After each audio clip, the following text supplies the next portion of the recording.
library called Spaghetti, or a package called Spaghetti, that deals with the complications that arise when your data are on a spatial support that's a network rather than planar two-dimensional space. The third layer is the model layer, which has statistical methods for linear regression models, spatial econometrics, qualitative dependent variable models where your data is spatially referenced. Space is much more complicated than time from a statistical perspective. So we've developed methods that we've implemented in the library to deal with those complications. And then finally, there's a visualization layer. When PySAL was founded, it was not designed to do visualization because at the time, way back when, we had things like ArcView and early days of QGIS, where you would generate output from the analytics in PySAL and then open them up in your GIS desktop.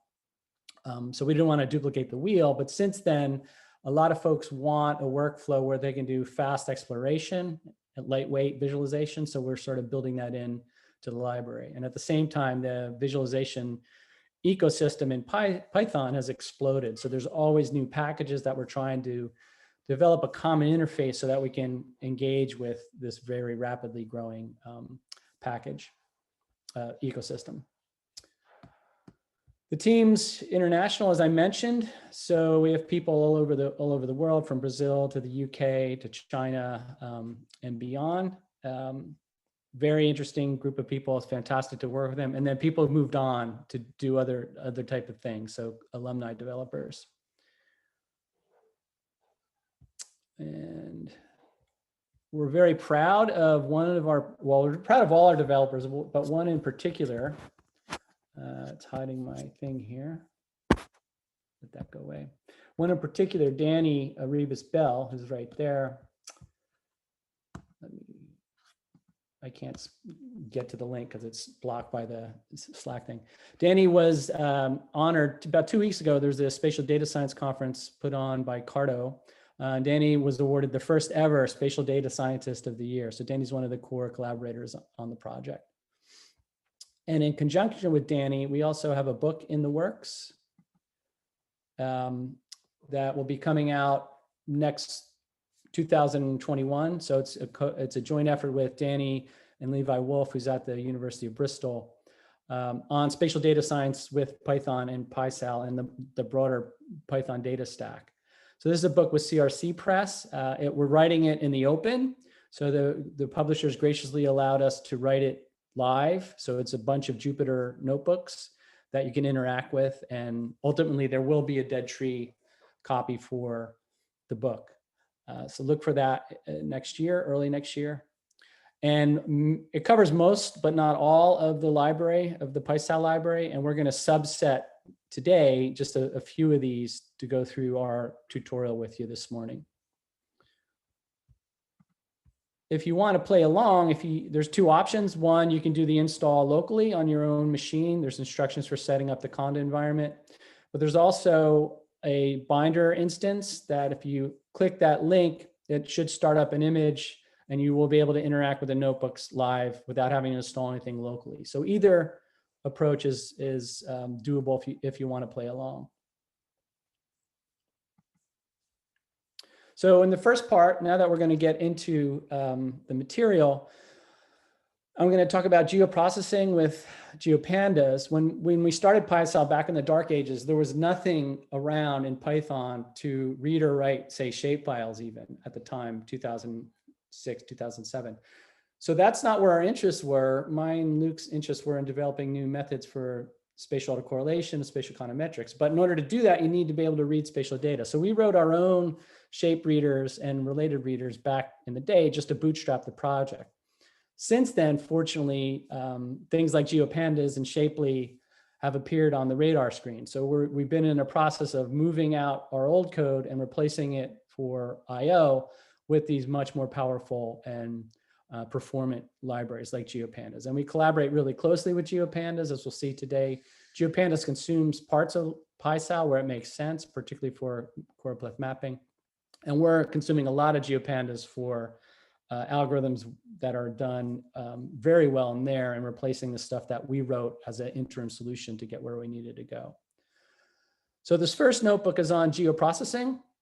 One of the challenges about doing spatial analysis is that data comes in a rich amount rich variety of sources in terms of the representation, but also in terms of the data model and the encoding formats.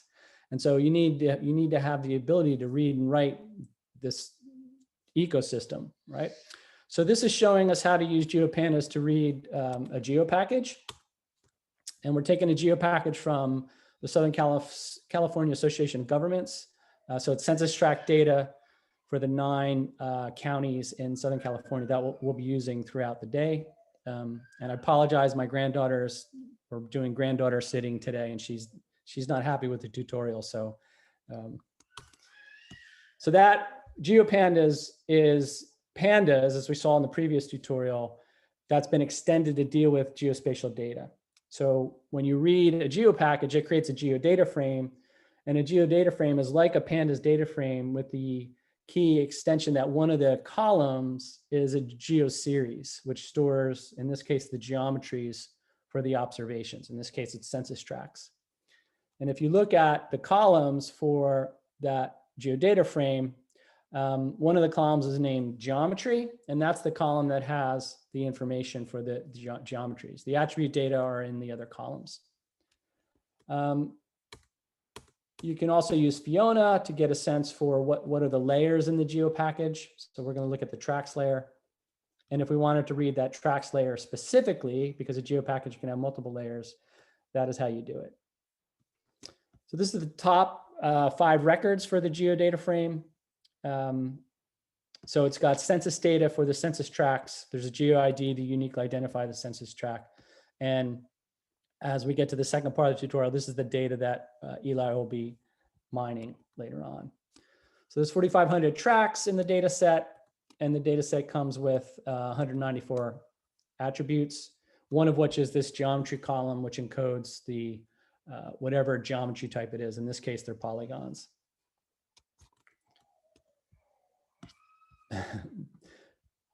I'll hide the left bar here. There's a default method on the data frame, geodata frame, to plot. So that plots the census tracts, and the geo ID is an 11-digit code. So a common workflow for the people who use PySAL, primarily social scientists and spatial data scientists, is to integrate different data sets. So this is a case study where we have a point data file of behavioral clinics in, say, Riverside County. Now, Riverside County is one of the 9 counties in the SCAG region. And what the researchers are interested in doing is taking these points, which are these locations of the clinics, and doing sort of an equity analysis to find out what's the spatial distribution of these clinics vis-a-vis the population that potentially needs them. So we're going to want to integrate the clinic data with the census tract data for Riverside County. Our first job is going to be extracting just Riverside County tracks out of the larger SCAG data set. And because GeoPandas leverages pandas, you have all the nice functionality of doing SQL type queries and matching that facilitate quick extraction. So we have a new data frame that's just Riverside County tracks. And now we want to join the point data to the tracks. And when we try and do a spatial join, we get a warning that the coordinate reference systems are not the same. So we need to fix that in order for the point and polygon test to actually work the way we want it to work. So I'm going through quickly because this is not PySAL, this is GeoPandas, but typically use GeoPandas in conjunction with PySAL. Okay, so we're resetting the coordinate system for the census tracts. They were originally latitude and longitude, and now they're in the coordinate reference system from the clinics. Once we do that, then we can do the spatial join, which attaches a clinic to the census tract polygon that the clinic is contained in. Okay, and then other things you want to do, you want to get a count for each track, how many clinics it has, and then ultimately create a new data frame that has the augmented tract information with the number of clinics in that tract, as well as the tracts that do not contain any clinics. You want to have 0 information in there. And then say a sociologist who would be interested in equity issues now has a data set, a spatial data set that they can import into their specific domain type of analyses. Okay. So we've also peppered the notebooks with exercises. If you're interested, we give a lot of workshops on PySAL. Some of them are all day, some of them are multi-day. This one's shorter.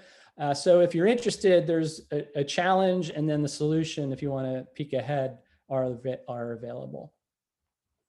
So that's geoprocessing, very quick look at geoprocessing. Once your data are integrated, so we've integrated the point and polygon data, then typically the next step in the analytical workflow is to visualize the data to get a sense for the spatial distribution of the attributes you have, as well as potentially spot any problems. So we're going to look in this notebook at some examples of geovisualization with PySAL. And as I mentioned originally, we did not intend on doing any visualization. I think there's a question. Nope. I'll let Eli handle the questions while I'm going. All right, so PySAL, one of the modules in PySAL is called Map Classify. And what Map Classify does is surfaces a collection of classification schemes for choropleth maps. So choropleth maps, you have an attribute, could be per capita income, unemployment rate, COVID rates, and you want to decide on the number of breaks in the data and how those breaks are determined. What are the decision rules for drawing the intervals for the classes? And then that gets fed to a visualization, a mapping package, like in GeoPandas, they're using our map classifiers under the hood. So I'm going to read that same geo package we saw in the previous notebook that has the SCAG data, change its coordinate reference system, and then I'm going to plot it. I'm going to rerun the cell so you can see. So this uses, we're plotting median home values. So this is census data for 2010. We're using the quantiles classifier in PySAL map classify. And then these are other options with matplotlib to get the axis. We changed the edge color, which is the polygon boundary symbolization. We put a legend and the line width for the edges. So the legends in PySAL for the classifiers, in general, they are closed on the upper bound, so they contain the upper bound, and on the lower bound, they're generally open except for the minimum of the data set, which is included. So this shows us the quintiles for median housing values in Southern California, right, where Ahmed, Eli, and I are out here in Riverside. So in this default color scheme, the lighter hues point to the higher valued census tracts. Okay, so this is a quick and dirty visualization, and for exploratory spatial data analysis, this is sufficient. These are not publication quality maps. That's not the point. There's excellent visualization libraries that allow us, once we're happy with the exploration process, for publication ready graphics. Some of the data has NAs for census tracts, so we're going to simply replace them with the means for now and continue on and add some context. So there's a package called Contextually that adds layers, tiles, basically with more contextual information to give you a bearing for where you are. And we're layering the choropleth on top of Contextually. So it's the same map, just with more information. To give you a sense for how the classifiers work, here we're extracting just that attribute, the median housing value, from the geodata frame. And we're calling map classify the quantiles classifier with that variable, and we want 5 classes for quintiles. And that gives us a map classify object that reports the count by classes as well as the intervals for the classes. We can change that. We want deciles. So again, it'll do the classification for us. We can store that, and that attribute in the classifier has a number of, that class, that object has a number of attributes and methods that can get used for different purposes later on. Okay, one of which is the bins. Those are the upper bounds for the classes, the counts. And then if you're not happy with quantiles, you can pick from about 15, 16 different classifiers. So Fisher-Jenks is an optimal classifier. So if you specify a priori the number of classes, Fisher-Jenks will give you the optimal solution in terms of minimizing internal heterogeneity for each class and maximizing separation between the classes. So it gives us 10 classes, and then this is a measure of fit. Lower is better. So the Fisher-Jenks classifier will dominate the decile classifier. Right, so that's the absolute deviation around the class means. You can also specify your own bins. And let's say I wanted to have 4 classes with these upper bounds. I specify a Python list, pass it in, and we can reclassify the data that way. All right. So GeoPandas is using that map classify library under the hood. When you do a plot on a data frame, a choropleth plot on a data frame of GeoPandas, you're actually using map classify, and that's an example of our collaboration with the GeoPandas project. So now we're getting back to using GeoPandas. We're going to play around with changing things. You can change the a couple of things here.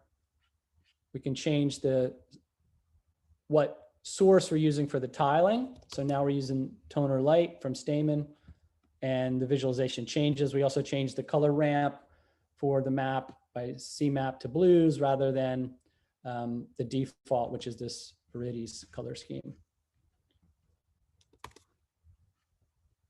And you can also change the classifier if you want. So here we're doing Fisher-Jenks.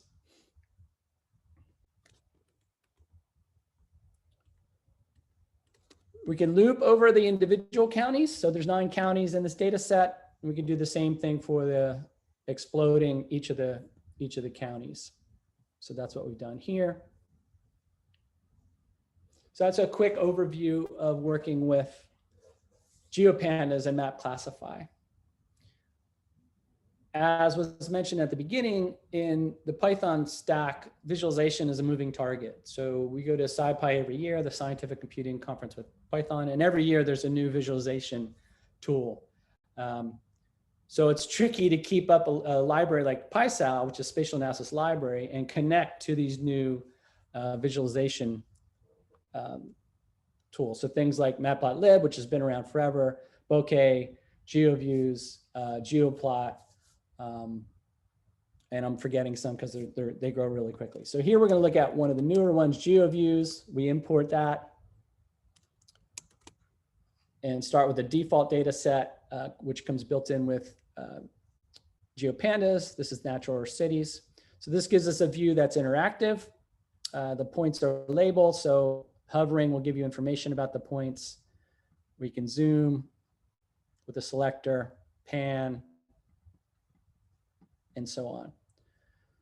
So that comes from GeoViews. Now we want to use it with our data on the census tract data. So it's using HoloViews under the hood, and HoloViews doesn't know anything about the curvature of the Earth. So if we just use the defaults on our data frame, we get a really elongated stretching of longitude. So this does not look like the Southern California, if you're familiar with Southern California, the way it should look. So there's an option to tell it, hey, this is geodata, geo is true. And then once that gets rendered, things should look correctly. So it's doing the projection, right? So things get set up the right way. So these are the census tracts in Southern California over, I think it was 4,000. And obviously in LA, they get very dense. So if we zoom in there, you can see that. Okay, this is the data we're wrestling with. We can wrap this up inside of PySAL with a function Coro that would then let us do our choropleths inside GeoViews. It takes a bit. So then median housing values, we can then look at the spatial distribution of that attribute to explore the housing values of these 4,000 tracts within Southern California. Right. We can change the options. So we can say I want 9 classes instead of 5. I want a color map that's green. I want to change the classifier to Fisher-Jenks. So this classifier is quintiles with 9 classes. This is Fisher-Jenks with same number of classes, and this will be a better fit. And just like the other previous notebooks, there's examples of exercises. If you want to play along at home later on, you can try and implement the solution to the exercises. Okay, so that's visualization. One of the earliest parts of the library that we worked on with PySAL was for spatial weights. So what are weights? Spatial weights are structures that allow us to represent the potential spatial relationships between your units in the data set. So if we have census tracts, we want to be interested in questions like what census tracts are contiguous to this focal census tract, or what census tract is within some distance buffer of the census tract. Or in say multi-dimensional space, which census tract is close in attribute space to other census tracts. And then those closeness relationships get encoded in a spatial weights object. You can think of it as a matrix, but because some of the criterion for developing weights afford sparse representations, it's not a matrix. But conceptually, you could think of it as an adjacency matrix if you're coming from, say, graph theory type of perspective. Now, weights are really important in spatial analysis, the kind of spatial analysis that we do, in that for a test of spatial autocorrelation that Eli will be covering, you need a spatial weights structure as an input to the function or the class that does the statistic. So without that, you're doing aspatial analysis.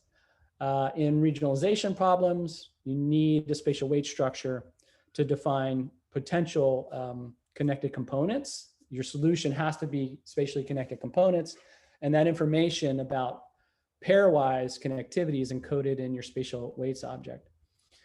We spent quite a bit of time and energy on the spatial weights. In the broader spatial analysis software ecosystem, considering R and Stata, Julia, to a certain extent, there's reinventions of the wheel in terms of the formats that spatial weights are encoded in.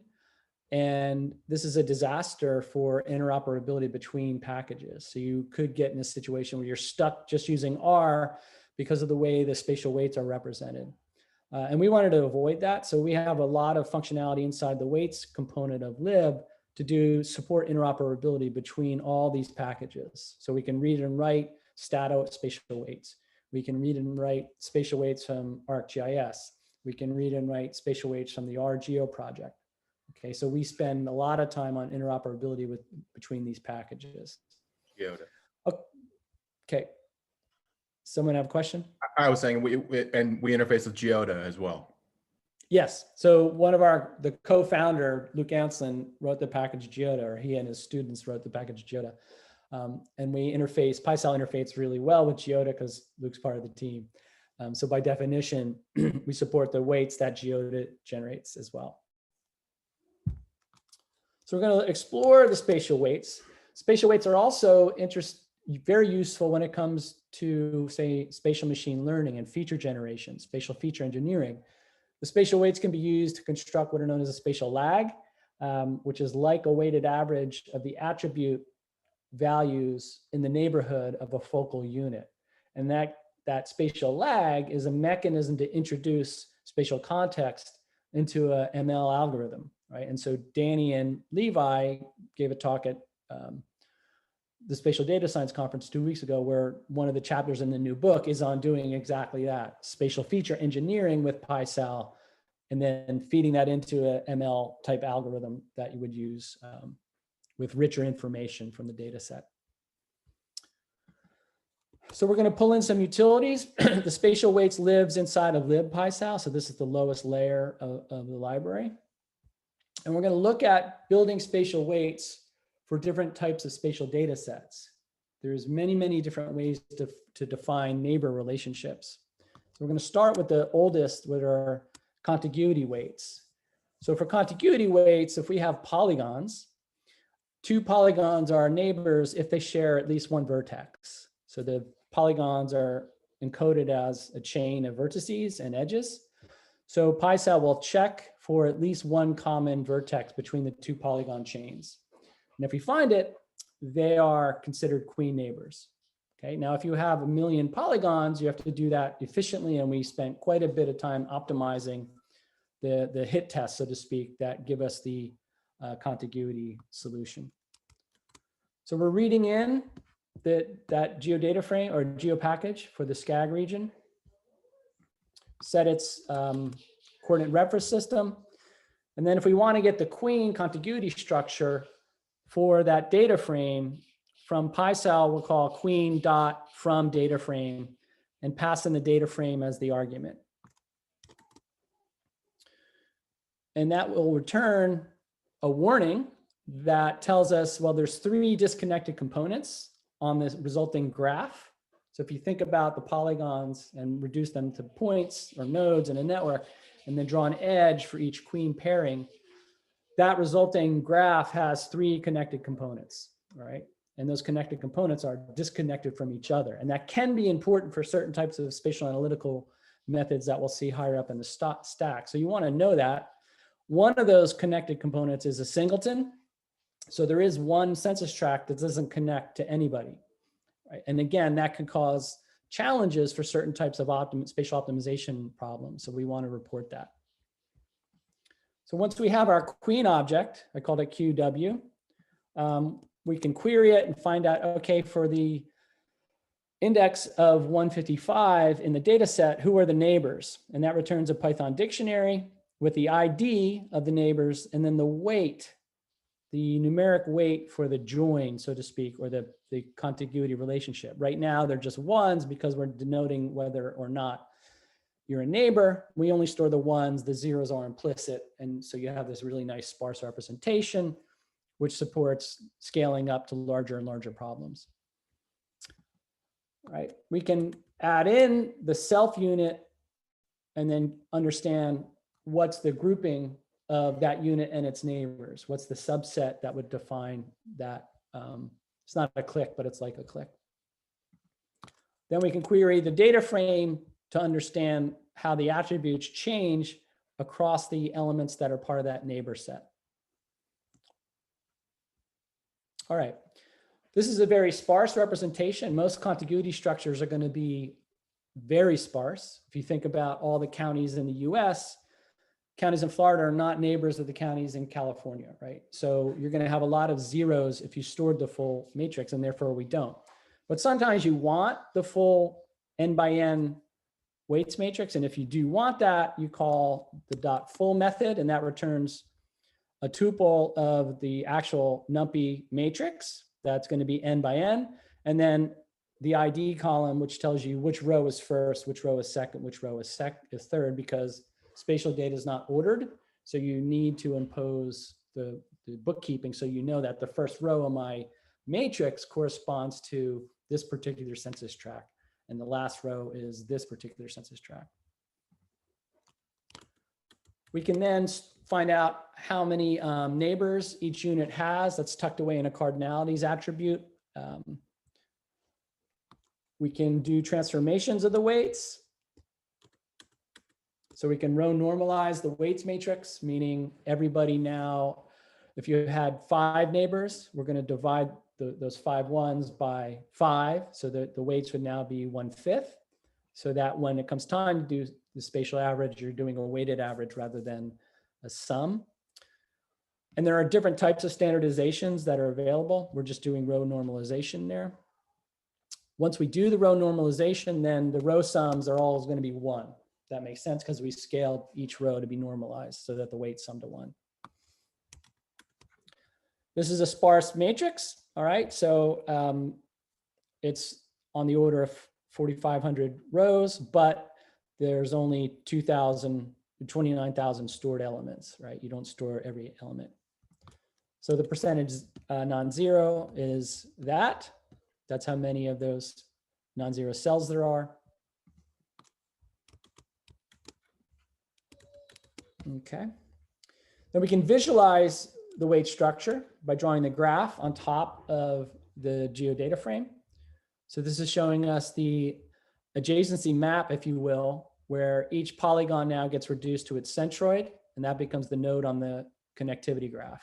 So we're going to lose detail where there's a lot of small polygons, but the joins are all there. This is the histogram of the cardinality plot for the queen neighbor. So there's a lot of polygons with a few number of neighbors, or sorry, small number of polygons with a few number of neighbors. The mode is in this class. And then there are a couple that have a huge number of neighbors. So there are census tracts in Southern California that have 19 polygon neighbors, according to the queen criterion. Those are the cardinalities for everybody. And that's an illustration of queen weights. We also have the option for rook weights. So for rook neighbors, it's a more stringent definition of contiguity in that the two polygons now have to share an edge. It's not sufficient to share a single vertex. You have to share a pair of consecutive nodes, right? Not just two nodes, but consecutive nodes. So again, that's computationally expensive. And we've optimized that over time. So once we have that, we can then plot the rook contiguity structure. It's going to be more sparse than the queen contiguity structure. The cardinality histogram is going to be shifted as well. It shifts downwards and so on. PySAL's weights also afford the use of set theoretic operations, which can be really handy for certain types of problems. So you can do weights intersections from set theory perspective, weight differences. And in this example, you can have bishop weights. So bishop contiguity is if there's a shared diagonal vertex on a regular lattice, those polygons would be bishop neighbors. And the bishop is the difference between the queen and the rook. So we can do that with PySAL by using the functionality in the weight set component of the library, where we take the difference between two weight structures, the queen and the rook, and we get back the bishop weights. Oops. Which we can plot as well.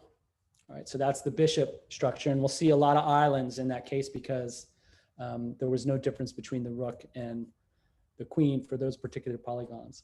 All right, so those are contiguity-based weights. There's also a host of ways to define distance-based weights. And here it becomes important to know what the coordinate reference system is of your spatial data, in this case, the data frame. So this data now has been projected to UTM zone 11 north, right? So our units are going to be in meters.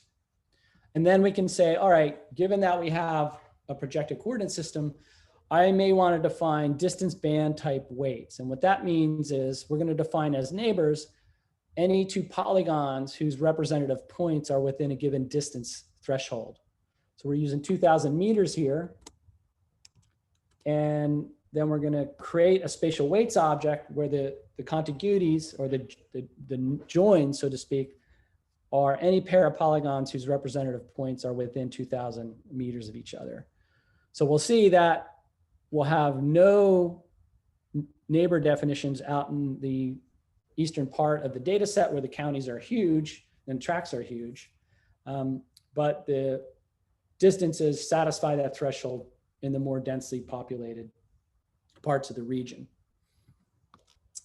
Other types of distance-based weights are KNN. So define as neighbors for every unit, the 5 closest neighbors or the 4 closest neighbors. So now everybody will have the same number of neighbors in the data set. It's just that the distance can be different. So here again, we have to correct. And this example is showing you that if you don't use projected coordinate systems, there's no check when we do this. So you can define nearest neighbors using spherical coordinates, but if you're not careful, you can get erroneous results. Okay. All right, and then there's hybrid weights, kernel-based weights. Up to now, the distance-based weights and the contiguity weights have always returned a binary weight, whether that pair of polygons are neighbors or not, given that criterion, okay? But you may want to have continuous weights for the edge, if you think about it in terms of graph theory. And there's ways to do that with kernels. So now, rather than having a binary weight that says these two polygons are or are not neighbors, now for the polygons that are neighbors, the weight is going to be continuous. And it's typically a continuous function of the distance separating them, the geospatial distance, but you could use general attribute distances if you wanted to go down that route. So we support kernel weights. And again, you pass in the data frame, kernel from data frame. This is using a cutoff of the 10 nearest neighbors.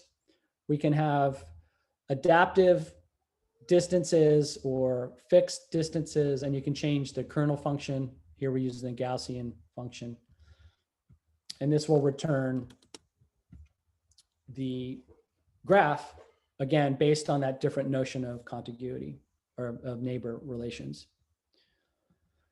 Here we allow the bandwidth to be flexible, so each unit can have its own bandwidth for the kernel in terms of defining the continuous value of the weight between itself and its neighbors. And that would reflect the situation where you have varying density of the centroids because of the lack of uniformity in the polygon sizes as you go eastern. So adaptive bandwidths allow you to get around that problem. And here we're just plotting the bandwidths to show you what's going on. As you get to the larger and larger polygons, we let the bandwidth get bigger and bigger so that roughly speaking, you're going to have the same number of neighbors. So those are kernel-based weights, many options for, there's quite a few possibilities for the function, whether it's triangular, Gaussian, uniform, all the usual suspects, we have those. And then there's block weights, the last type of weights we're going to talk about, I think, here. And in block weights, we might have regimes. So we might say, well, I want if we had a map of the US, I want all the counties in California to be neighbors of one another in a sense, because they have some type of substantive relationship because of legal requirements of the way the state operates. Whereas I don't want the counties in California, even though they're contiguous, some counties in California are contiguous counties in, say, Arizona, I don't want them to be considered neighbors. I want counties in California to be considered neighbors of other counties in California. And similarly for Arizona and the other states. So we're going to cook up an artificial example for our data set here, where I'm defining the regimes based on 4 coordinates or 4 quadrants of the data set. So I'm assigning each polygon to live in one quadrant in the map. And this is just using pandas to create that variable quad, which tells me whether I'm in the northeast, northwest, southwest, or southeast. And then once we have that variable, so you need a regime variable in your data frame. From that, you can say, give me the weights that would make every polygon in the blue a neighbor of other polygons in the blue, and every polygon in the red region a neighbor of other members of that regime. And when we call that weights.block_weights, pass in the data frame with a particular regime variable, what we get back is what we expect. The warning that there's 4 disconnected components. This is a connected component, connected component, connected component, connected component, but there are no neighbor relationships across those boundaries, right? And this can be useful for certain types of spatial optimization and allocation problems that some of our colleagues in the center work on. They need these types of spatial weights to solve some type of optimization problem, and PySAL facilitates the construction of that. Right, so the cardinality histogram is going to look really weird for block weights, where you have a region with a lot of census tracts, say in the southwest rather. Everybody's going to have the same number of neighbors, right? So everybody in that zone has over 3,500 neighbors. And then using group by and pandas, we can get a sense for how many members are there in each of the regimes. So we see that breakdown, that in the southeast quadrant, that's where all the census, the majority of the census tracts are located. Okay, and then again, exercises to sort of help you further explore what kind of functionality there is in in the spatial weights. All right. I had an extra notebook I wasn't planning on going through. We have about 5 minutes till we're going to switch sides. So rather than go through it, because once I get into it, it'll take a long time. I don't want to eat into Eli's time. So at this point, I think we'll leave it at that. So it's spatial weights disparities. And what that notebook does is that it's an example of trying to find the largest gap in this attribute, housing values, between contiguous polygons in Southern California. So you're doing an exploration to find that using the functionality and the weights, and couple that together with some of the visualization that we saw in the previous notebooks. So you can revisit that one later on if you're interested. And with that, I'll shift it over to Eli. All right. How are you doing so far? Everybody good? Want to take a short break? Okay, you have a 90-second break while I get set up.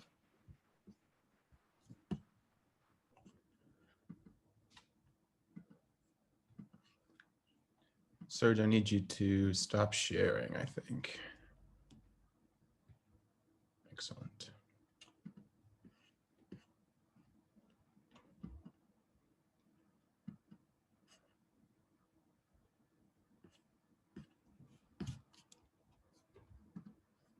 Okay. For anybody following along, you should be able to launch these from the binder. Yep. Okay. Once again, I'm Eli Knapp, and I'm going to walk through a couple notebooks on sort of applied spatial analysis that use some of the tools that Serge just walked through. I think I'm just going to scratch the surface of what PySAL can do, but I hope the kinds of analyses that we're going to demonstrate give you an idea for how you could pivot this into a much wider ecosystem of analyses. So the first thing that we are going to cover is spatial autocorrelation, and this is sort of the fundamental underlier of many spatial analyses, the way that spatial relationships are encoded. So first, we'll just go ahead and load our pandas, GeoPandas, and PySAL plumbing. And once again, we're going to use this Southern California Association of Governments data.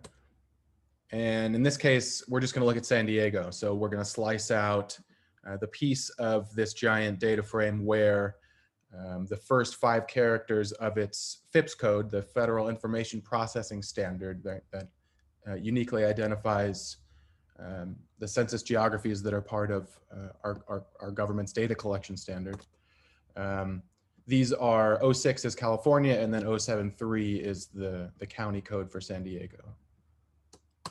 So if we take a look, that gives us 627 census tracts. And then let's only keep the ones where we have median home value. So we'll use home prices as our variable of demonstration. And then the final thing that we need to do is convert into Web Mercator so that we can display some nice pretty maps using contextually over web services like Stamen. Okay, so after all of that, let's take a look at what the median home value map looks like in San Diego.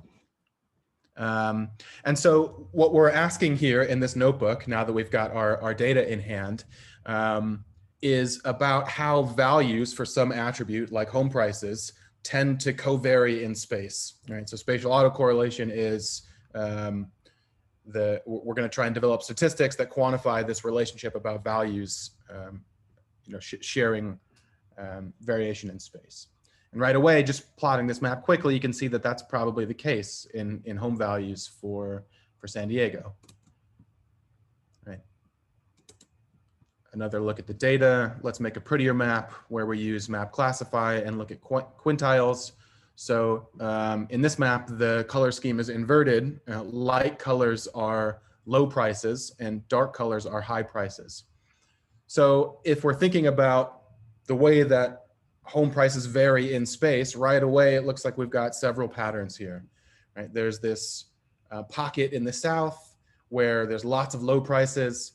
The same is true of this big rural area in the east, right? And then some pockets again, sort of up in the north, right? Conversely, we've got also several pockets of high home prices, right? Especially here along the coast, and then downtown, and then sort of the very southern, southwestern coastal area. So right away, our eyes pick up lots of what appear to be visual patterns in space. And what we want to do is see if we can quantify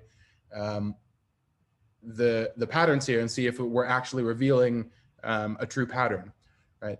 Some of this may be spatial autocorrelation. Some of this may be a little bit of a mirage, right? Out here, because of the way that these polygons are created, out here in the rural area, these are massive polygons. So what looks like lots of low priced observations near one another, right, is really only a handful of census tracts. This is probably only 4 or 5 observations out here, even though it covers such a massive area of land.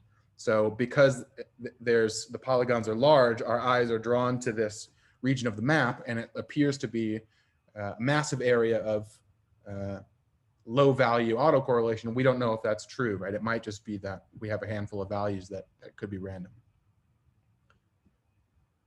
Okay, and so I think I just described most of this here. And so PySAL helps us answer this question and find out whether our eyes are playing tricks on us or whether there's actually a relationship in space. And so to do that, we're going to use, we're going to leverage our spatial weights matrices. So first we need to encode our relationships between the census tracts and say, well, your neighbors, if you share a side or a vertex. And then we're going to ask, well, does the value for a focal tract correlate with the values of its neighbors? And that's essentially our measure. So first thing we'll do is create a spatial weights matrix for our San Diego region. And then we're going to row transform it, right? So our spatial lag measure is basically the weighted combination of the folks who are in our neighbors list, right? And if we have a binary weights matrix, which is just a 1 or a 0 if you're neighbors, then we end up with a sum, right? And instead, we often want sort of the weighted average. So we row standardize and divide by the number of neighbors that each of our observations has. So right in this notebook, we want to take a look at home values. So first, we're going to define our y variable as the vector of San Diego home values. And then we're going to create a spatial lag variable using the spatial lag function where we pass in the weights matrix and our variable itself. Let's take a look at what those look like. So these are our home prices in our original geographies.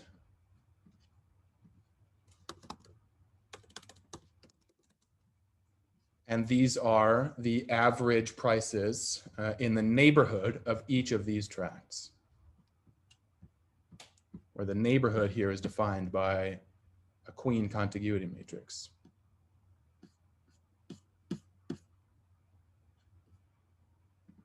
And let's take a look at what that looks like. So here is a map of our spatial lag values. And what you see is this really enhances the patterns that we saw in our map up above, right? If we're taking a map of our spatial lag, which is essentially the average of one's neighbors, then we end up with more or less a spatial smoother. So let's plot these next to one another. On the left-hand price, we have our original observations. These are the home prices in each census tract. And on the right, we have the spatial lag of the home prices, right? So the average of the neighbors of each of these cells, right? So this map on the right appears as just a smoothed version of the map on the left. And we want to know what is the relationship between these two patterns. So there are several ways that we can go about assessing spatial autocorrelation. And the first one that we'll look at is with join counts. And join counts are for binary data. So the first thing that we'll do, So the join counts rely on this notion of joins between cells of different discrete classes. So we think about this like a chessboard. We've got black cells and we've got white cells, and they're laid out in a regular pattern like a chessboard. And if you imagine a weights matrix being defined on this, this lattice, then there are three different kinds of joins that you can get, right? For this black cell, it has a black-black relationship. There are black-white neighboring relationships. And for a white cell, there are black-white, white-white, and white-black, right? So three different kinds of neighbor relationships with with these kinds of discrete data. And with ESDA, we can ask, how often do we find joins with a certain kind of neighbor that, and we ask whether the empirical relationship we find with a focal observation and its neighbors is different than what we might expect if the neighbor allocation were random. And I'll show you what that means. So we'll start with our price data, and we're going to discretize it and say that tracks are either high home value or low value. So you're either above or below the median. Okay. And we're going to create a new variable called YB, the binarized representation of Y, which is our median home value. And then we're going to take a look at what that looks like. Okay, so the white cells are low home values and the black cells are high home values. And now we want to know, how often do we find high home values that are surrounded by other high home values, low home values surrounded by other lows, and the reverse. So we've got 308 black polygons on the map. How many times do we find a black-black spatial join in our spatial weights matrix? To do that, we use the join counts function from ESDA. ESDA is the PySAL package for exploratory spatial data analysis. So we first create a weights matrix, a queen weights. We binarize it. We set a random seed because our join counts rely on conditional permutations. And then we created this new JC join count variable. And then we can introspect this and look at how many counts we get and how those differ from our simulated observation of null spatial relationships. So first thing we do is look at the BB attribute, which is the black-black spatial joins, or the black-black neighbor joins. And there are 736, there are 724 white-whites, and 467 black-whites. And those are every possible combination of neighbor relationship that we can have in our data set, right? So if we add all of those up, it's the same as the number of unique relationships in our data set. So let's introspect this a little bit, right? So it turns out that we have 736 census tracts with home values above the median whose neighbors are also above the median. And what does that mean?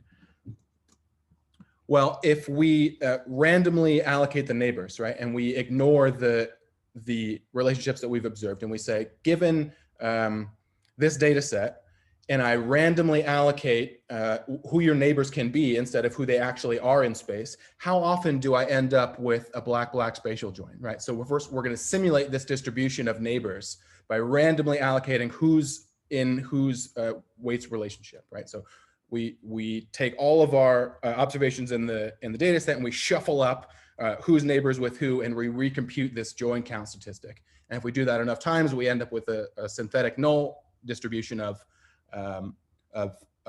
no spatial autocorrelation. And then we use our observed join count and we test it against our null distribution to try and understand whether or not we've got observed spatial autocorrelation in our empirical data.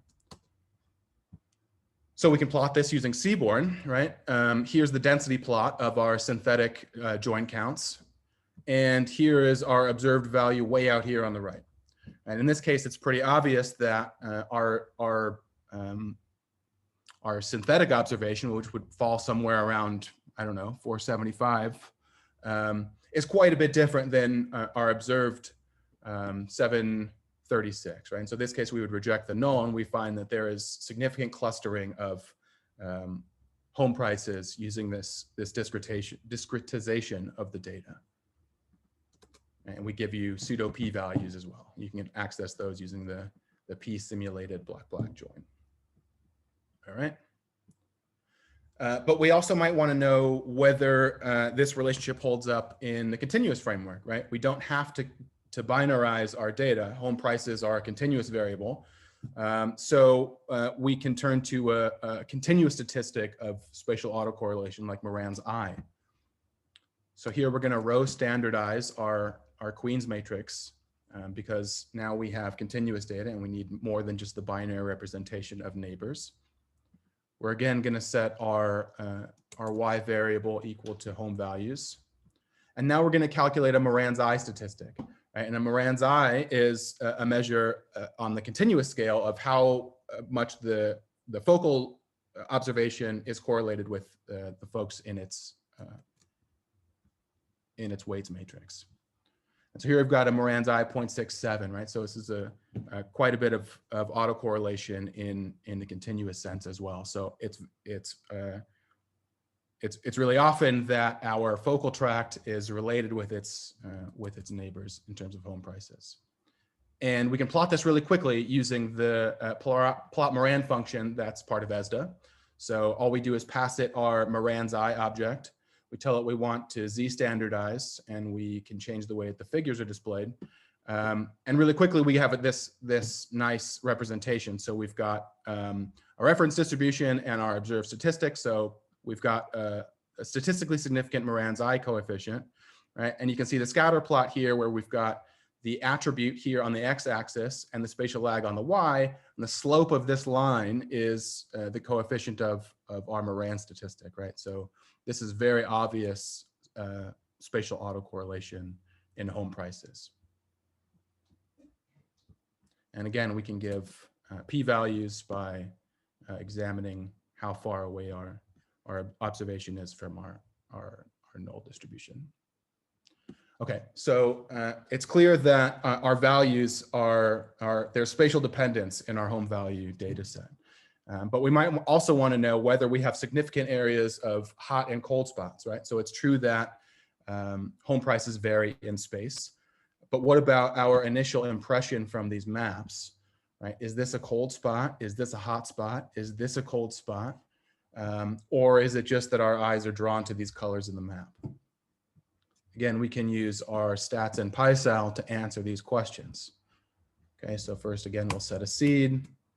We're going to create a new variable called lag price, which is just the spatial lag of our home values. We're going to create another Moran's I statistic, only this time we're going to use the local Moran, right? So in this case, we have an array of I statistics for every single observation in our data set instead of a global Moran's I that describes the relationship between every, so the average relationship between a focal observation and its neighbors. Here we've got the correlation between every single observation and its neighbors in its weights matrix.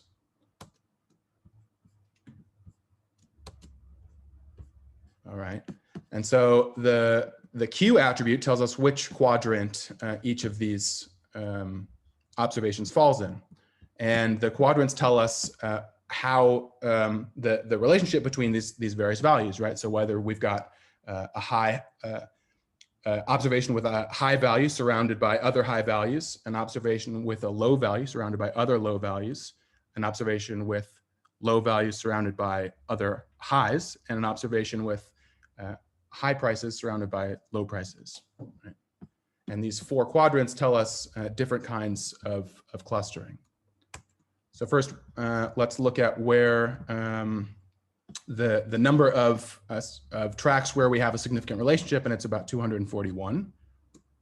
And let's look at where those are, right? So here's a scatter plot where we are shading in our statistically significant hotspots. So each of these that are colored in red, right? These are observations where there's a high value surrounded by by other high home price values in a way that we wouldn't expect if there were no spatial relationships in our data set.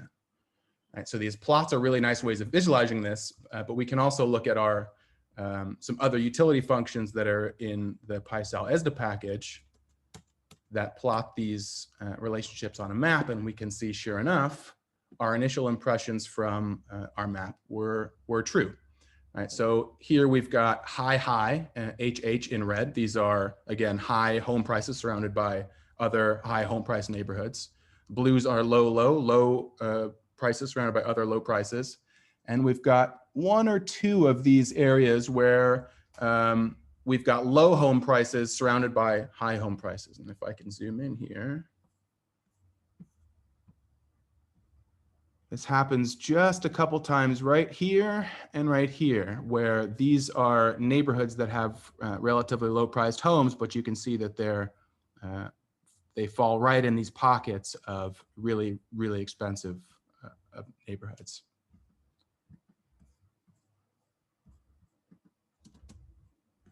And so we walked through the logic step by step. But if you want to get quick and dirty results, you can jump right to the plot local autocorrelation function. That's part of ESDA, and see right away whether or not you've got spatial autocorrelation in your data set.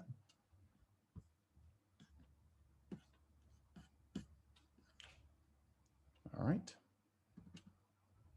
Any questions before we move on?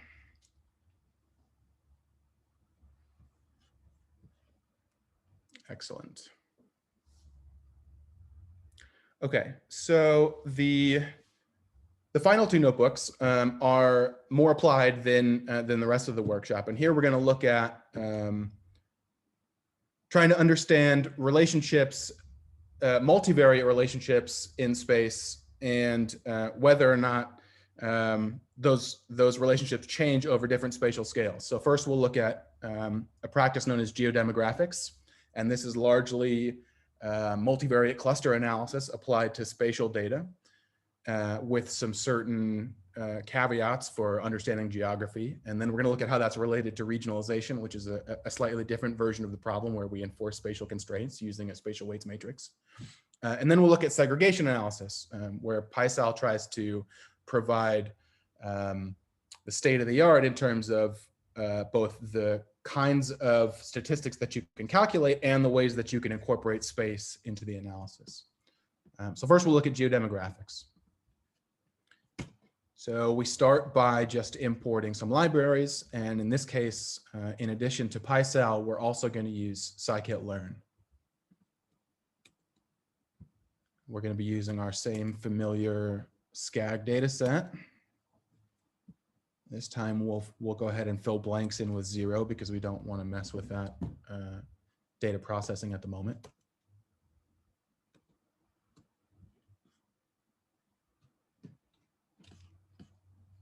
Oh, it looks like I may have to reboot my kernel.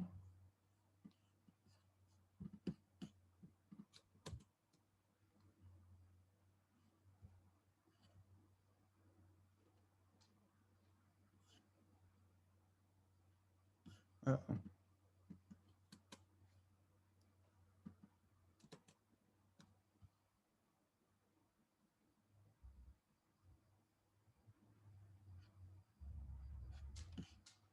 Maybe I'll have to go to my binder as well.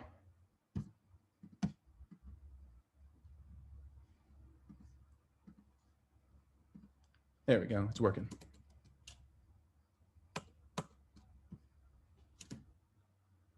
All right, so there's the Southern California region. And here we're going to clip out just Los Angeles. So we'll do the same thing that we did in the last notebook, only this time we're going to take county number 37 instead of 73. So we grab LA. We're going to create a queen contiguity matrix. And then here we're going to grab just the first component. So if you notice up here, as part of our SCAG region, we also include the Channel Islands, right? So we've got Catalina, and then we've got right off the coast of Los Angeles, these islands that make things difficult, not only for visualization, but also for regionalization, because these are unattached observations to basically the rest of our whole. So what we've done here is say, give us the first component of our spatial weights matrix, which is basically this giant landmass, and ignore these other three components that aren't connected. So I basically just tossed out some observations that are going to be problematic. Okay. And as I mentioned before, geodemographic analysis is more or less the practice of applying multivariate clustering and unsupervised machine learning algorithms to geographic data, and then interpreting the results as through the lens of geography rather than having geography be part of the formal analyses. And we're going to see how that differs from sort of the regionalization mode of analysis. So just to quickly grab a handful of variables, let's look at race and class, because these tend to be variables along which most metropolitan regions segregate, right? So if we are trying to build a model where we classify census tracts according to these multivariate characteristics, these should be relatively good at separating our tracts into different groups. And these are all measured on wildly different scales. We've got income and home values and then rates. And so we'll just go ahead and z-standardize all of these using scikit's standard scaler. And then we're going to fit a k-means model and try and find 6 different clusters, right? 6 groups of census tracts in Los Angeles whose values for income, home values, and racial categories tend to be similar. Okay, and the labels underscore attribute stores the assigned label from our cluster model. So now we'll create a new column on our geodata frame called k-means, and that's just going to hold the labels that we've discovered from our k-means model. And let's take a look at what that looks like. Here I'm using hollow views and hvplot, which is I think Serge demoed this earlier in the visualization notebook, and this is a really nice way of doing quick interactive analyses, right? This isn't the most beautiful map, but I can pan and zoom and take a look at what the labels are in each of these classes. So taking a look at this, right away, we've got sort of these patterns of arguably multivariate segregation, right? We've got this big glob of green here that's been separated. We've got this thin strip of pink, right? Then another concentration of blue, this little pocket of sort of golden color. My colors aren't the best. But you can see right away that translating our autocorrelation idea from the continuous case to the multivariate case, right? It's pretty obvious here. We've got neighborhoods that tend to segregate along the lines that we came up with here. But we might want to know what these clusters mean, right? If you know something about Los Angeles's social demography, then you might be able to guess the average income and educational attainment and demographic breakdown of each of these classes. But if you don't, how would we go ahead and look at it? The easiest way is just to create a group by on our new k-means column and take a look at the average. So scanning this quickly, it looks like cluster 1 probably has the highest household income, right? That's this green. Unsurprising to find this along the coast where you would expect to find expensive real estate, right? Race is apparently quite an important factor for differentiating these neighborhoods. There's one category that's predominantly Black. That's cluster 3. Let's see if we can find where that is. Okay, that's this thin strip of pink, right? So LA is probably quite segregated along racial lines, right? That's what's popping out here. And so right away, it looks like our cluster model did a pretty good job of separating both attributes and separating geography, right? There are these large elements of the region that separate along multiple along this multiple variable set. But it's kind of difficult to take in this table. So if we want a better way of trying to understand what these clusters mean relative to one another, I think it's often nice to do some violin plots, right? So these are basically just a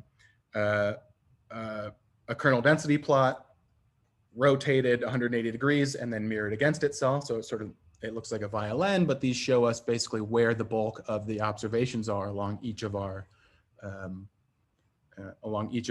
dimensions. And right away, I think these are easier to see how these variables differentiate than our table is.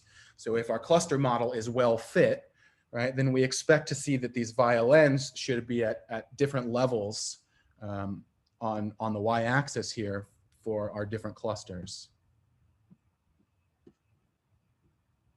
But we don't just have to do a visual inspection, right? We can also use like a silhouette score or another metric that tells us how well fit each observation is to its group.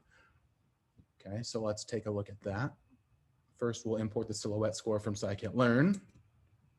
And then we ask for a score by, once again, putting the cluster, asking how differentiated our labels are from their group as a whole, right? And we get a silhouette coefficient of 0.32. But this is just our very first attempt at a model, right? We just chose k-means randomly and we just threw 6 clusters at it. It's not clear that those are the best parameters. It's not clear that k-means is the best model. What if we try another clustering algorithm from scikit-learn? Affinity propagation is a relatively new one. That's kind of fancy and computationally nice. Let's give it a handful. I just picked these parameters at random, and we're going to see what it comes back with. Affinity propagation is a more computationally intensive algorithm than k-means, so this one takes a bit longer to run. But eventually it does come back with some labels. Okay, and in this case, we've got, it looks like 5 cluster types. In infinity propagation, the K is an endogenous parameter, so it chooses the number of clusters that it thinks is appropriate subject to these tuning parameters. In this case, we discover 5. And in this case, we've got a slightly higher silhouette coefficient, right? So this model fits just a little bit better using affinity propagation. And let's take a look at the differences between the 2 maps of LA that these 2 models generated.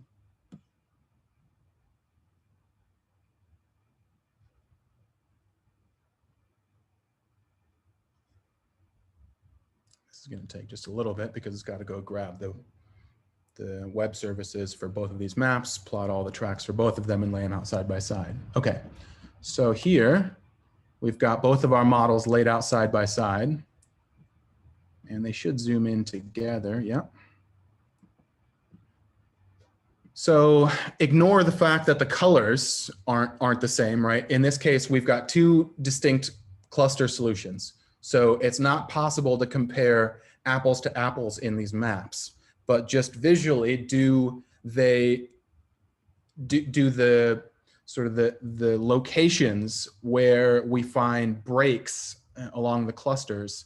Do those tend to be in the same areas, right? So in this map on the right, in k-means, we've got this golden cluster up here, right? Versus affinity propagation, we've got sort of this blue cluster, right? And these are essentially finding the same pockets of multivariate segregation, right? They mean a little bit different things, and their extent isn't exactly the same, but we can see that in many cases, both of these algorithms are picking up largely the same sort of geographic differentiations that divide the Los Angeles region. All right. But up until now, we've just been sort of using geography as a lens to look at this. What if we include geographic relationships as a formal element in the analysis? And if we follow basically the same mode of inquiry, but we enforce spatial relationships, we end up with, we're now in the field of regionalization instead of geodemographics, right? So essentially following the exact same workflow, all we're going to do here is pass in a spatial weights matrix and say, well, find me the set of of multivariate clusters who are similar in attribute space, but are also connected in geographic space, right? So you can only be part of a cluster if that observation is in your weights matrix. So first we'll create a new Queen's weights object. We're going to create a new geodemographic typology. This does not include space, right? And here we're just going to use hierarchical clustering. We're just going to use Ward. And we're going to find 8 clusters. Let's just take a look at what it looks like. All right. I'll leave that for now. So that's an ugly map. But this is the unspatially constrained ward. So here are the 8 cluster types that we find in Los Angeles using our same variables, not accounting for space. But we can also include this connectivity argument where we pass in our PySAL weights matrix. And here we're saying, okay, scikit, build me the same model, but only generate clusters where observations are connected through our weights matrix. And now let's compare these 2 solutions.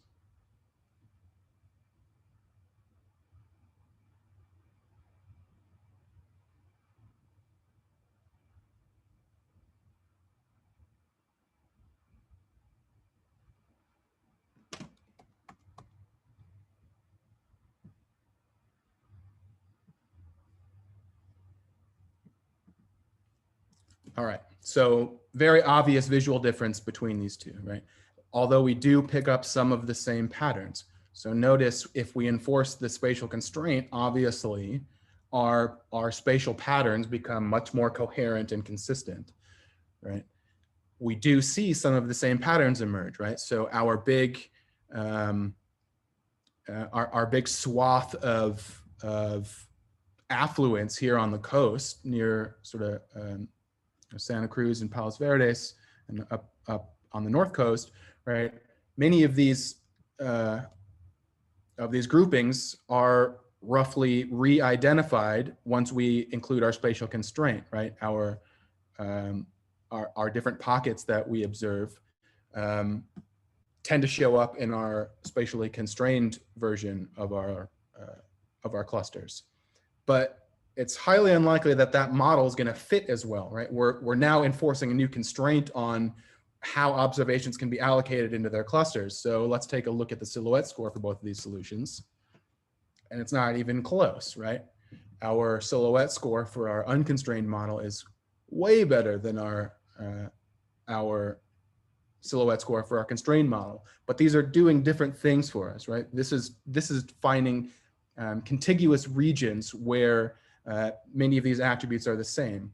That's a different problem than just trying to identify places that may have similar attributes in space, right?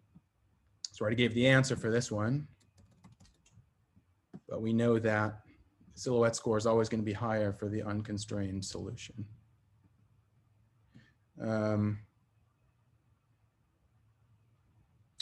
I don't think we have time for the exercise, so I will leave these for folks who want to explore them at their own devices. If you want to cheat and take a look at the solution without giving it a shot, you can just uncomment that and run it, and it should work.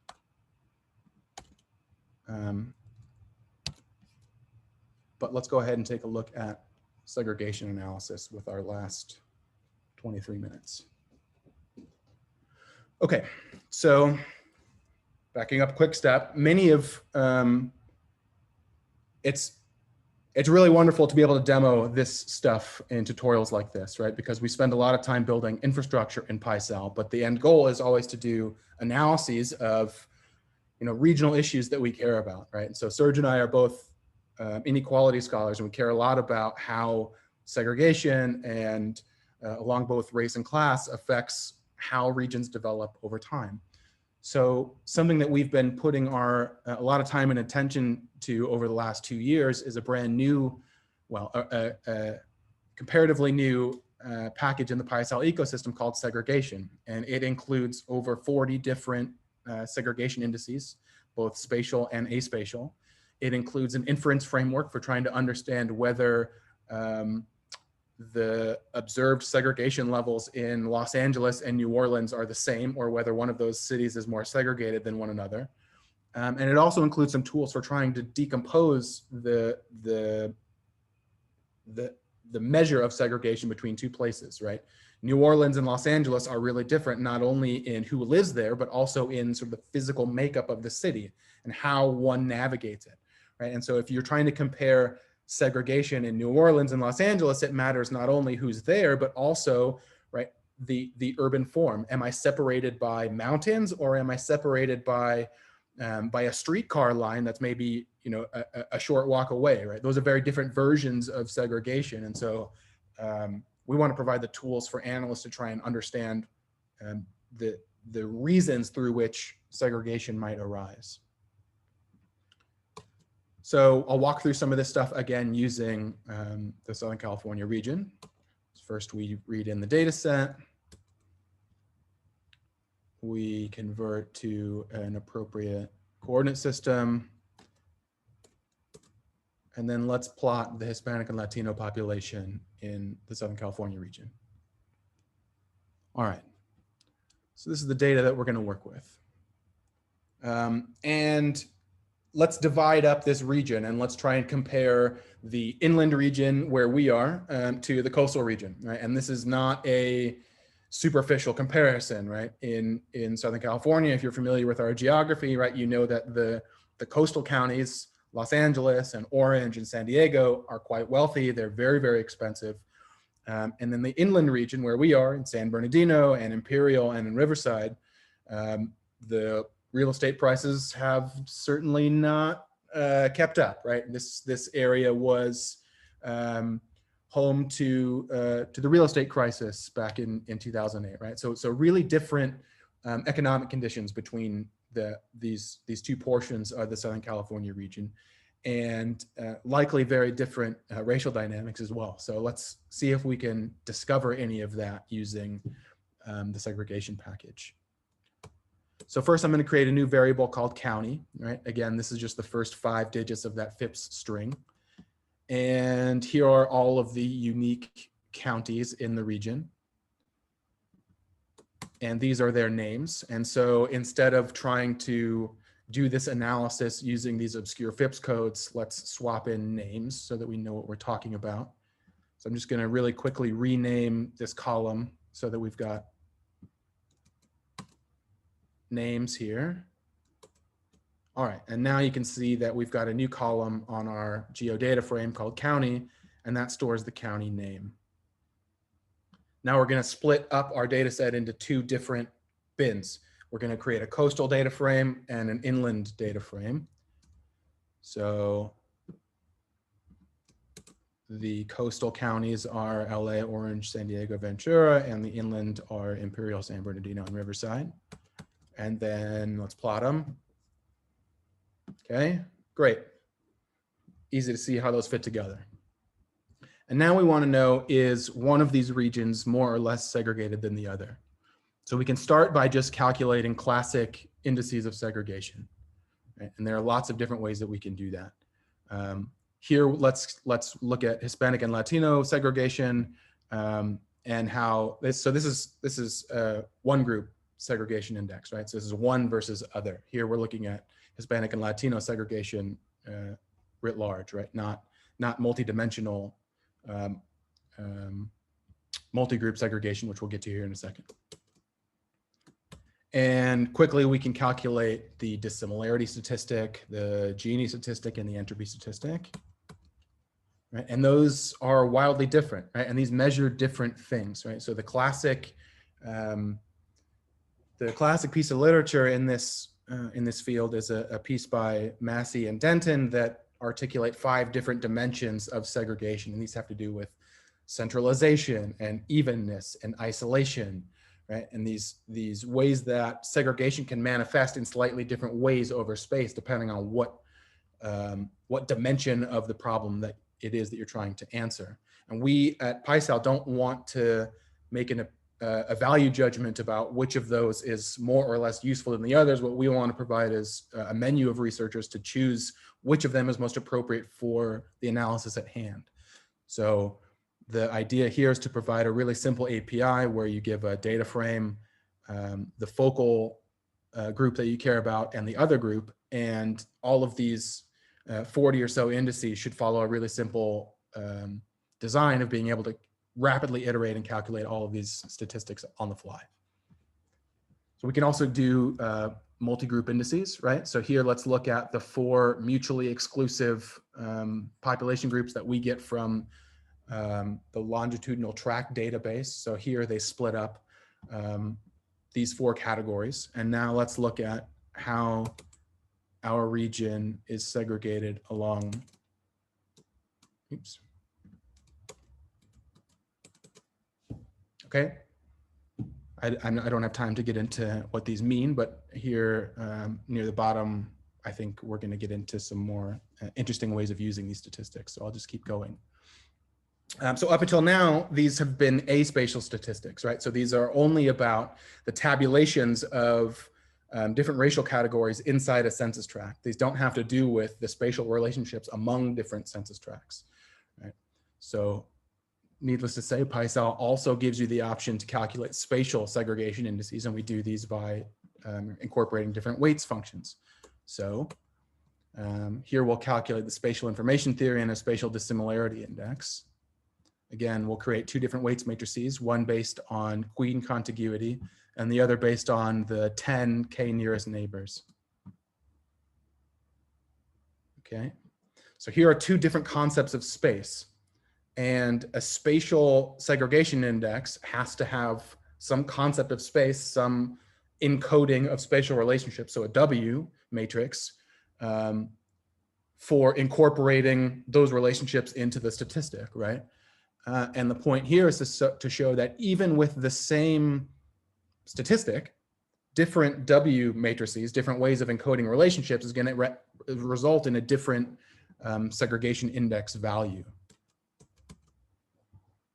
So using the spatial dissimilarity index, using our 2 different definitions of space, we end up with different measures of segregation. Now, you know, in total magnitude, these 2 numbers are not wildly different, 3.53 versus 3.429. But the point here is that if space is an important element of segregation, then the way that you encode space really matters. And so we want to make clear that these tools should provide analysts with transparency into how you make these kinds of decisions and the ways that they can affect the analysis. And so the same is analogously true for multi-group statistics. Again, the spatial information theory using different concepts of spatial relationships gives us a different estimate for the segregation statistic. So in addition to simple statistics, we can also calculate what are known as multiscalar profiles. So the concept here is we created, imagine in this segregation statistic, we created a dissimilarity index with the 10 nearest neighbors as our definition of space. And the concept of a multiscalar profile is to continue expanding the definition of geography to look at how a segregation statistic is going to vary over space. So you create essentially a distance band weights, and you keep increasing the diameter of that distance band outwards, and then you plot those segregation statistics on a line and look at how the value of the statistic changes over space. So the way that you do that in PySAL is to define a set of ranges. And remember, here we're in meters. So these are increments of 500 meters at a time. And then we call compute segregation profile with our data, our population groups, and these distances. And it's going to compute the multiscalar information theory index. And this is going to take just a little bit because it's got to calculate several different weights matrices, regenerate the statistic, and then do this again.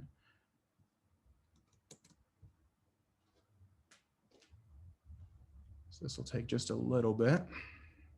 And you notice that there are different numbers of disconnected components as we go out, right? Because each time at each threshold, we're creating a different weights matrix with a different connectivity structure, right? As we vary this bandwidth.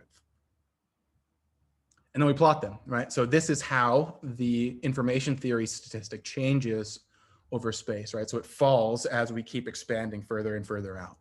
Segregation is at its highest when we don't include any spatial relationships, and it's at its lowest when we include neighbors that are up to 5 kilometers out. And so if we care about the difference between, say, macro and micro level segregation, so in this case, you can think about, so the classic example is New Orleans, which is known as sort of very micro segregated city. There are lots of, in a city that isn't very large in geographic terms, there are lots of interspersed pockets of black and white neighborhoods that are almost homogeneous in their racial makeup, but they're scattered and they look like a checkerboard, right? In next to one another, where internally they're very similar, but there's next to other neighborhoods that look quite different. And that's very different from a region like Atlanta or Washington, DC, right? Where they tend to be bifurcated along a regional, in a regional sense, right? So neighborhoods on one side of the region in Washington, DC, this is east-west. And so there are no pockets of neighborhoods that are near one another. The segregation profile is a way of helping us understand which of those two patterns characterizes a region. Right? So if a segregation profile is very flat, that means that it maintains segregation at really large scale. So it tends to be segregated on a regional scale, macro segregated. If it falls really quickly, then it tends to be micro segregated, like New Orleans, right? And these are pockets of small, highly segregated neighborhoods that dissipate once we look further and further out. So one way to do this is to think about, all right, let's compute segregation profiles for our two different regions, the coastal region and the inland region, and see how they change over space. It may be that inland Southern California is more macro segregated, and coastal Southern California is more micro segregated. But let's take a look at what the results tell us. And again, this is going to take just a little bit of time as we calculate all these stats for both regions.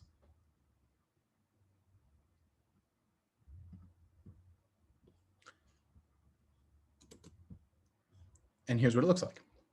So here are all three regions plotted side by side. So the combined region here is blue. And what these are showing us is that in large part, the segregation measured at the scale of the entire Southern California region is largely attributable to what we find in the coast, right? So the difference between these curves tells us just how much more segregated the coastal region is than the inland region is, right? There's quite a bit of space between these two curves, but they fall at relatively the same speed, right? There's constant distance between both lines. So the scale of segregation is relatively similar in both regions, but the level of segregation is quite different. And so this is just scratching the surface. As we continue to build out these functions, we're looking at lots of different ways. You can also incorporate network space, right? So it's not just, here we're looking at distance bands, just doing a sort of a pure buffer, but California has lots of terrain. We've got lots of mountains, we've got lots of deserts. And so if you imagine doing a network analysis, right? How quickly can I route through neighborhoods? You might get a very different picture. So PySAL, I don't have time to get into it here, but we also allow you to incorporate different measures of space. The final thing I'm going to go over is inference and decomposition. So one thing we want to know is, do the segregation levels that we observe here, are they significant? Do they matter? Right? Any level of segregation matters. Substantively, it's important to us that we don't live near one another. That's an aspect of urban space that we should be yearning to change. But the question is, is it statistically significant? Is it different from what we might observe if folks randomly allocate in space? So again, PySAL has a brand new inference framework where it relies on conditional permutations similar to our join count statistics, where we create a synthetic null distribution by randomizing where people live in a region. So if you take Los Angeles and you randomly distribute where the racial categories among the existing units, and you recalculate the segregation statistic, and you do that enough times, you end up with a null distribution that you can test our observed statistic against, right? So using a couple different randomization techniques, we can generate pseudo p-values. Here, using our entropy statistic, it turns out that segregation in Southern California is statistically significant. So it's a highly segregated region compared to what we might expect if Southern California had this region, but it were allocated randomly among the existing census tracts. And again, we can plot both of these to see what these distributions actually look like.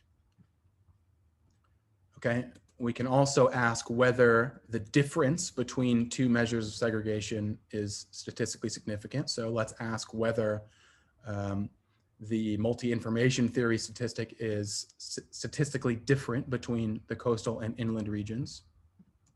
We do that with the two value test class.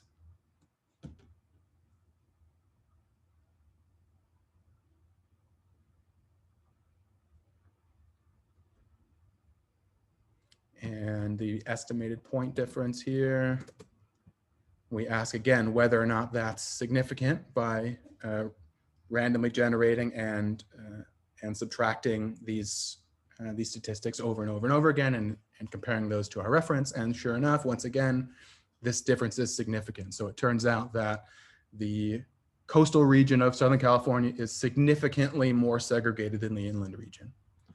And then the final thing that we can do is decomposition. This is brand new and relies on a Shapley decomposition approach. And here we're asking, all right, Los Angeles looks different than San Diego.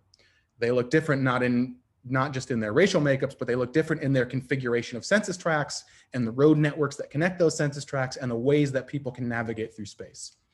And either of those two things can contribute to the difference that we observe between the two regions.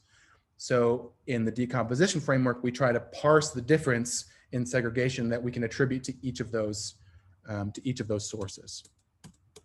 And without getting into the weeds, what we do here is basically simulate the spatial context and the attribute context of two different cities as though they were imposed on the other. So in this specific context, we're talking about coastal and inland California. We say, well, what if we had the inland census tracts laid out as they are now, but they had the analogous composition of the inland region? And we do the same thing in the converse. We calculate both segregation statistics, and essentially we're holding one of these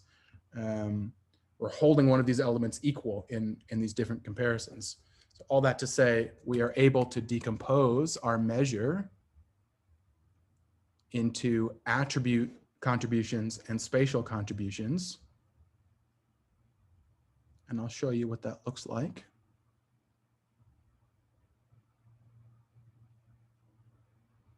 So here are maps of our original data. So this is what coastal California, coastal Southern California looks like in its, this is the African-American population. And this is what Southern California actually looks like. And this is what inland Southern California actually looks like, right? And this is what the coastal region would look like if we use the cumulative distribution function from the inland racial makeup and superimposed it onto the coastal region. Basically, we said, if this legend had to apply to this region, how would the tracks be distributed through the hierarchy, right? And we ask the opposite question of each of these crosses.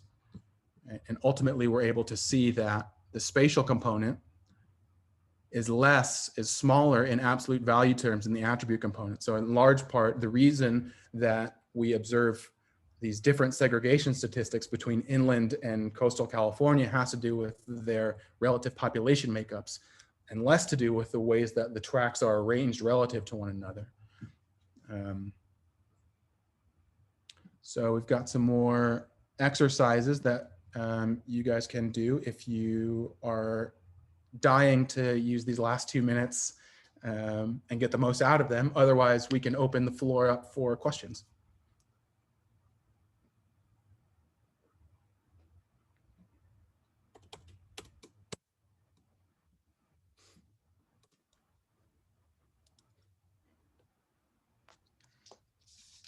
So as you enter your questions, let me, on behalf of the participants, thank the authors and the presenters for this nice presentation. I think there was a lot of activity and questions, which is awesome because this is exactly what this workshop is meant for, right? To have these questions between authors or the presenters and the participants.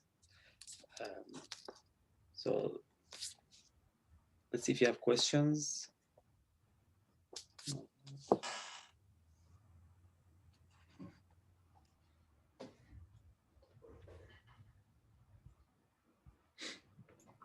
So I've got a question. Great. Sorry, this is going. I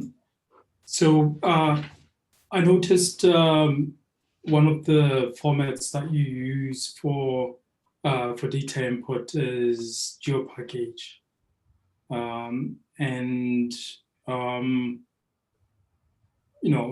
GeoPackage is an OGC standard, and it's basically an SQLite database that stores geographic or geospatial data. But I was curious how you arrived at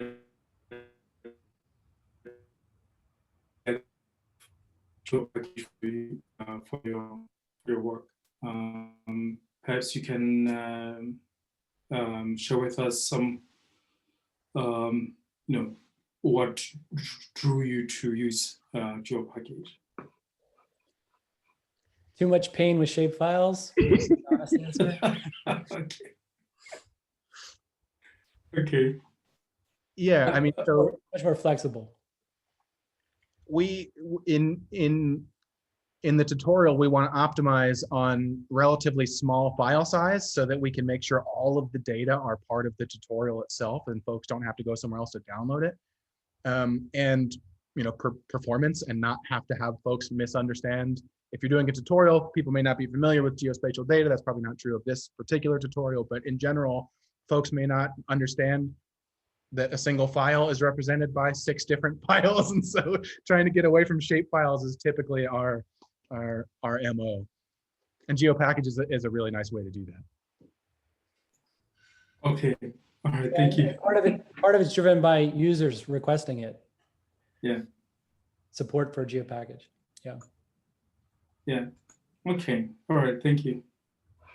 Yeah. I mean, I did notice a lot of statistical organizations beginning to publish their data using the GeoPackage format, both in the UK and in Australia. The statistical agencies are doing that now. Wish that would catch on here. Yeah. But OGC is a big help in that regard, right? Well, thanks for listening, folks. This was great. Please be in touch either in our GitHub repositories or in our emails. Feel free to reach out and ping us either on the tutorial itself or on the packages. Okay, thank you again for the well-organized tutorial, and thanks also for all the participants for participating. So in the next part, what we're gonna do is that we're gonna have a less structured discussion. We just want to reflect on what we have been doing. So what I'm gonna do is over the next minute or two, I'm just gonna promote everyone to be a panelist so that we can just have a discussion with everyone. It takes a little bit of time because I have to do it manually, one by one. There's no way to promote everyone. And whenever I promote someone, it has to be, I know that they have to be disconnected and connected again. So, we can take this as a short break as I promote everyone to panelists.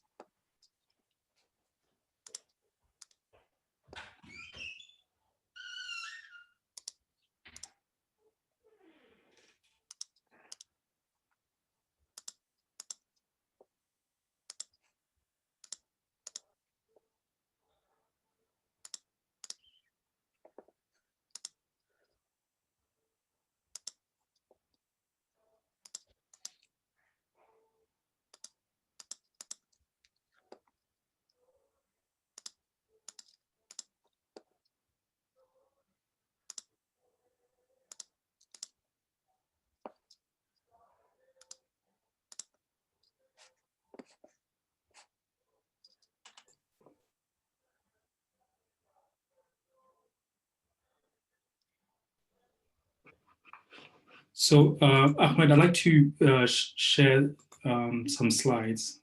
It will only take about 6 or 7 minutes. Well, sorry, yeah, 6 or 7 slides or so.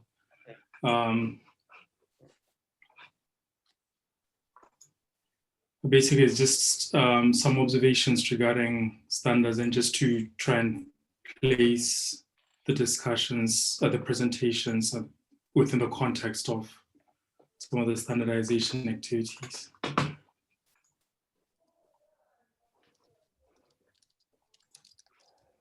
Sure, I mean, go ahead whenever you're ready. I think Okay. that's what the discussion is before we want to. Yeah. Okay. So let me share my screen. Okay, 1 second.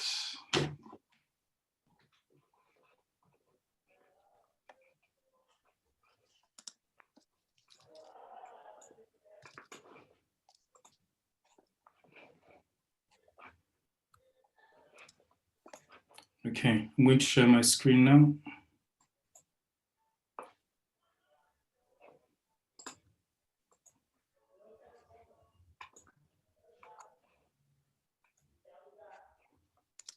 Okay, so you should be seeing my screen. Okay, all right. So hello again. So I'm just going to give you a quick overview of some of the standardization activities that are taking place within the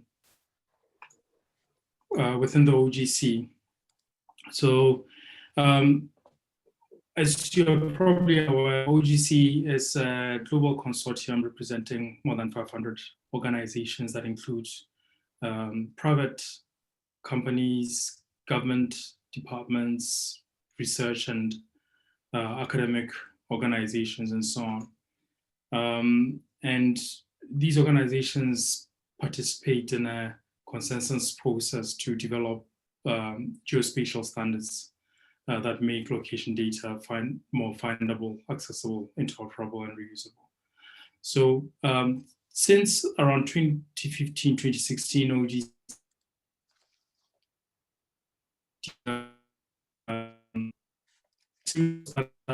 focus on APIs, and some of the reasons why OGC embarked on this work to develop standards for web APIs included the fact that APIs are an effective and very popular method for rapid software development. They make it easier for developers to implement solutions. APIs, with the increasing adoption and development of APIs, there's been quite a significant, should I say, proliferation of different types of APIs. Some of that has been good. Some of that proliferation, unfortunately, has led to, I'll say a slightly lower degree of interoperability. So the number of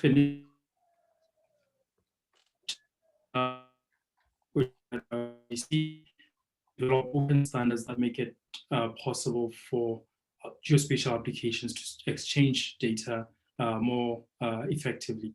And OGC APIs, that's the suite of web APIs that web API standards that OGC is developing. Those are intended to help improve the interoperability that's possible between different geospatial applications. So what's an OGC standard? Well, it's a document established through consensus that provides rules and guidelines aimed at optimizing the degree of interoperability within a given context. This picture here was taken at an OGC member meeting.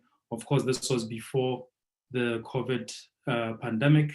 But what we do is we hold quarterly meetings, and since the pandemic, those meetings have been all virtual. But our quarterly meeting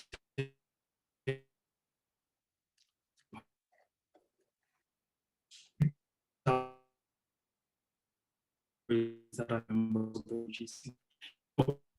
OGC API standards, what you can see on the slide right now, is a list of OGC API standards that are currently under development.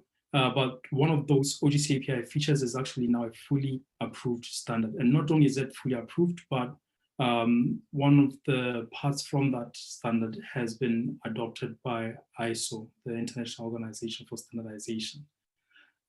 So what you're seeing there is a list of standards. OGC API features will make it possible to publish and to access vector feature data across the web. OGC API coverages provides access to raster and coverage data, and the other standards deal with other types of resources. And we're using hackathons, pilots, testbeds, and other types of innovation initiatives to develop these standards. What you can see on their pictures taken at some of the sprints before the pandemic. The next code sprint is going to be on November 9th, and it will be a 2-day sprint focusing on the environmental data retrieval API, which is part of the OGC API suite. Now, when during the course of the day today, I've been identifying a number of topics, standardization topics based on the tutorials that were being presented. And I'm pleased to say that there was a very clear use of standards, whether approved standards or de facto standards, and that is great to see. It's great to see because it's that researchers and scientists, making use of standards and focusing their energies on doing the really interesting research that comes with the scientific aspects rather than reinventing the wheel. So that's good to see. But here we go. In terms of the input aspects, I noted, so there were at least 3 standards, or let me say, 3 standards that were made use of. So there was CSV, there was TIFF, and GeoPackage. And then as for processing, there was discussions on classification, clustering, workflow configuration. There was a YAML encoded configuration, and of course the Jupyter notebook. Whereas the use of standards wasn't as much as there were clear aspects that were common and potentially could lead to future standardization aspects. For instance, how the classification and clustering approaches were made use of, but also the use of Jupyter notebook. That was great to see because that potentially could lead to some standardization work in the future. And then as for outputs, extensive use of maps and graphs across all the different tutorials, but also data output formats such as CSV and RDF were also mentioned. Again, this was great, and it identified. I mean, it shows extensive use of standards-based mechanisms, and it also raises thoughts as to whether we need to do some additional standardization work around crafts and their use for geospatial or their use in geospatial science. So maybe that's something that can be discussed as well. So which OGC API standards are relevant to the 3 tutorials? OGC API features were published in vector data, so potentially you could pull CSV and GeoPackage data from an implementation of OGC API features. Some additional work would be needed, specifically around conformance classes. OGC API coverages could be used to pull TIFF images or TIFF encoded images And then OGC API processes could be used to wrap around classification and clustering algorithms, but also perhaps to even enable the deployment of notebook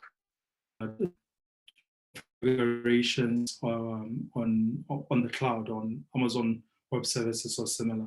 And then OGC API maps potentially for publisher maps that are generated by Jupyter notebook processes. So those are the topics that I saw in terms of opportunities for standardization, but also areas where standardization or standards are used. And that's what I really wanted to share with you at this point. And I'd like to invite you to share your thoughts and your opinions as to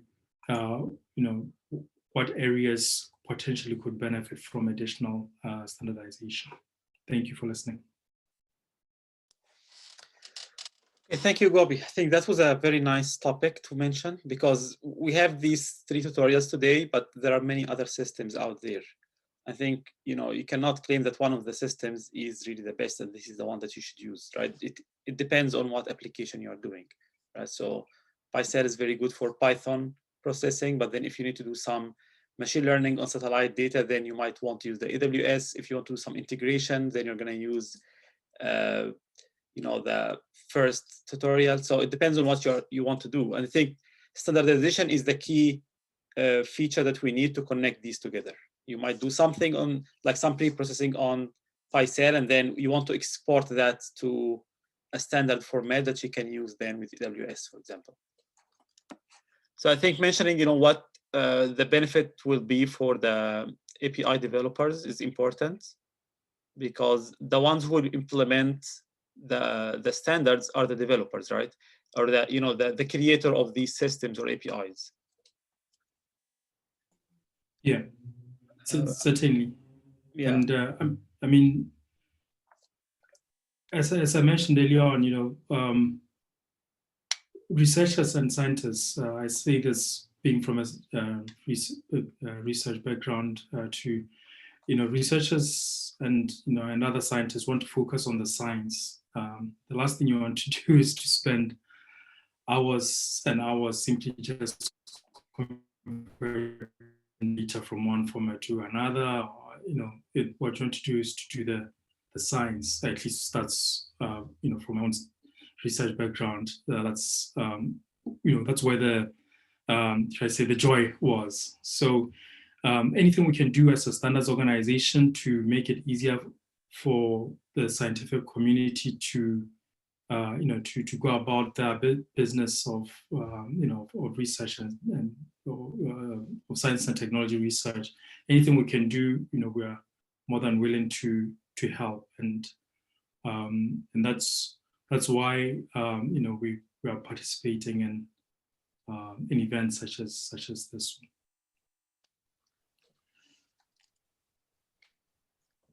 Gobi, I have a question about how OGC interfaces with some of the emerging formats, right? So like one of the things that we've been experimenting with in the Python side is using Parquet, and GeoPandas now has native support for Parquet files by just encoding the geometry column like as well-known binary.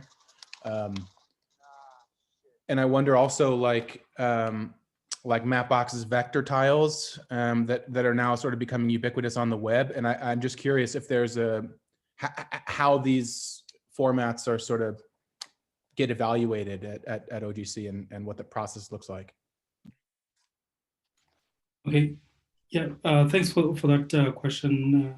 So yeah, so what we do is we run pilots and test beds, and what typically happens is that a sponsor organization approaches us and says, well, there's an emerging format that we'd like you to to explore, to identify whether or not it's ready for standardization and what the issues might be. So we then run pilots and test beds that experiment with these formats. And the results from those test beds are then fed into the standards working groups. And those standards working groups are the ones where that discuss what the requirements should be, what the standard requirements should be for those formats. And I'm glad you pointed out Mapbox vector tiles, because over the past couple of years, we've ran 2 projects. It's actually 2 phases of a project called the Vector Tiles Pilot, OGC Vector Tiles Pilot. And what that pilot did was that it took the Mapbox Vector Tiles format and explored how it could be supported using processes. And then that was phase 1. And then phase 2 explored how the Mapbox vector tiles format could be explored, could be supported using OGC APIs, specifically the OGC API tiles candidate standard. But also GeoPackage, a lot of work across both phase 1 and phase 2 explored how GeoPackages could support Mapbox vector tiles. And that work has now moved, it has advanced further into the standards working groups. Some of the demos, there's some videos on YouTube that show the demonstrations from that project, including a demonstration that showed how you could use Mapbox vector tiles using together with OGC API tile standard, but in an augmented reality application, specifically using Unity. So it's so what we do is we run all these experiments, identify the standard requirements, and then take those requirements to the OGC membership where they are voted on, and that's how the standard then is approved. The other format you mentioned, Parquet, I'm not familiar with it. Can you say a bit more about it, please? Yeah, and I'm sure there are folks on the call who are probably more knowledgeable than I am. I think it comes from Hadoop, and it's just a flat binary, but it's incredibly performant. I think it shares some DNA with the Apache Arrow project, and it's incredibly fast to read and write, and it's really storage efficient. So it's fantastic for geospatial data because it can be compressed really, really nicely and can be fit into repositories like ours. But like I said, I'll leave the floor open because I'm sure other folks have more knowledge about the particular format than I do. Okay, all right. Parquet is mainly like a column-based format. It's mainly made for analysis. Like it does not well support modification of the data because, as Eli just mentioned, it's compressed. But it's designed mainly for analysis. So if you have some static data that doesn't change and you're going to analyze it very frequently, you need to scan the entire data multiple times, and an efficient way to scan it. So what it does is that it stores records in a column format. So each column is stored as one, part of the file, and the compression becomes more efficient if you use this column format, because now if you have all the records with the same data type following each other, and typically have repetition in some records, then you can compress them more efficiently. Think about US Census tracts, right? You might have a column that says which state this is, but in total you have only 50 states, right? So you might have thousands of records, but for that specific column you have only 50 unique values. So Parquet can build on that to store them more efficiently. What Eli mentioned about storing geometry data as just one non-binary, that I think is like the straightforward way of supporting geometry data in column format. But I'm sure that we can come up with a more efficient way to store geometry data. I think maybe this is where OGC can step in and help, right? If we know what the requirements are and what the potential is for storing geometry records in column format, maybe we can come up with a more efficient way of compressing and decompressing the data. Yeah, certainly. I mean, we would be more than happy to explore all of these options, and I've made a note that I've made a note for the innovation program to look at Parquet as as a potential future standard. So I mean, what we do is we run experiments, and then we report on the results from those experiments, and also and then use those to identify the standard requirements. But this certainly looks like something that the Parquet definitely looks like something that we should be looking into. So I'll relay that to the OGC Innovation Program. Thank you.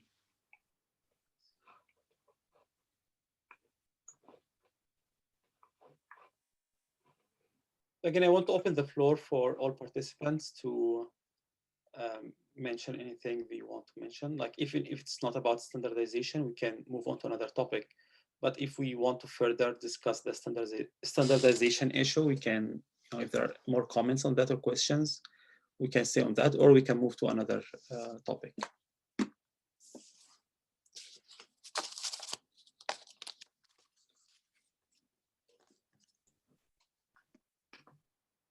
So one other topic I had in mind, like while doing the tutorials today, is that it seems that there is, a setup step that is at the beginning, which seems to be very critical. It's like a single point of failure for the entire tutorial if you want to participate, right? So if you just want to listen and see what's going on, that's fine. But if you want to participate, then there is this starting point where you set up and start, let's say, the Jupyter notebook, or install some system, or create an account. If you miss it, then it becomes very hard to move on from there. I think Jupyter notebooks make things much easier. So it is very easy to just start and do something. But I'm not sure if there are other things that either the speakers or the participants want to mention about that or not. Like, is there a way to overcome this problem? Let's say, for example, someone joins 10 minutes late. Can they still join and do something? Or is it, just you lose the first 10 minutes and then you lose the entire tutorial?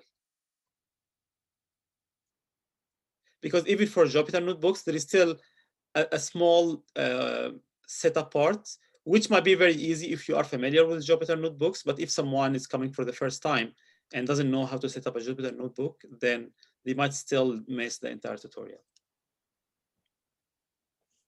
I'll just say we've had really good luck in our tutorials of late using these binder instances. Usually it's easy to waste an hour of a tutorial session getting people's computational environment set up if they're not ready for the Python geospatial stack, which can be a little bit finicky to set up. So having things like this binder that just launch and everything is already included and people can just hit run, even if they've never set up a Jupyter notebook before, all they have to do is hit, enter and follow along. That's been a major help for us.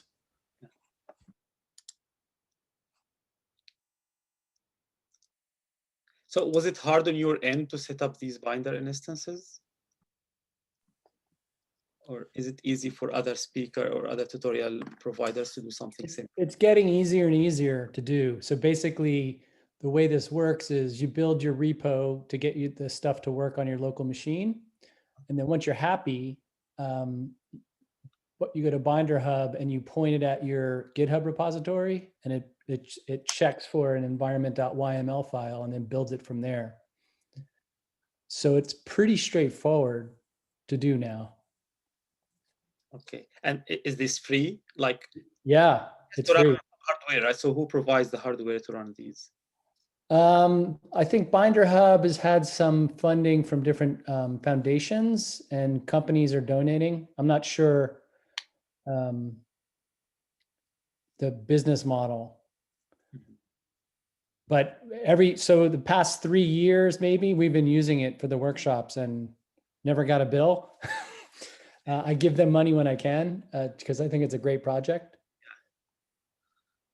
So we've done different models. So Binder, I think, is the easiest to get people engaged because they don't have to install anything locally. The other option, and someone just asked a question, was about Docker. And we've done that as well. So I gave a workshop in New Zealand last October, and I said, here's the options. You can install locally on your machine with this environment, or here's the link to the Docker image. If you're savvy with Docker, download it, or here's the binder. And most people want to actually install the stuff natively on their machine because they want to go beyond what you do in the workshop, which is totally understandable. But the path of least resistance is I think the binder route.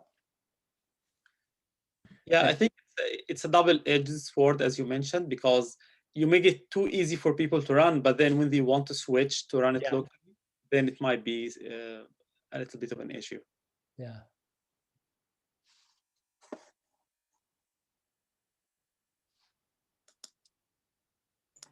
So, I mean, we've seen a number of technologies shown,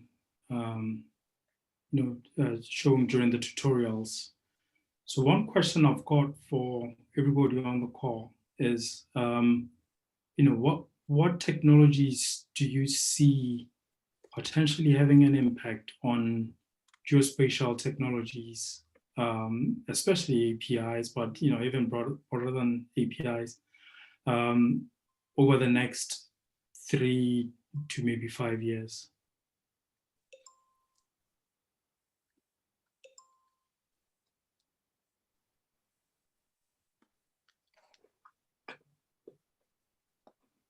Yeah, maybe I can start. I think that data science is growing more and more popular, and data science is really a very broad term, right? So it includes under its umbrella things like visualization, analysis, exploration.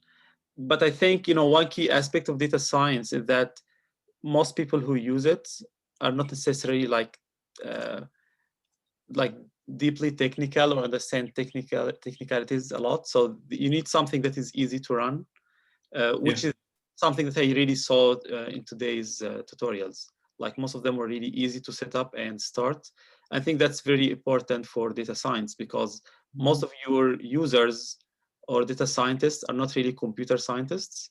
They might be from any other field, and it needs to be easy for them to start. So I think that aspect is one of the field that I think will grow in the future. Okay, all right. Thanks, Ahmed. Anyone else?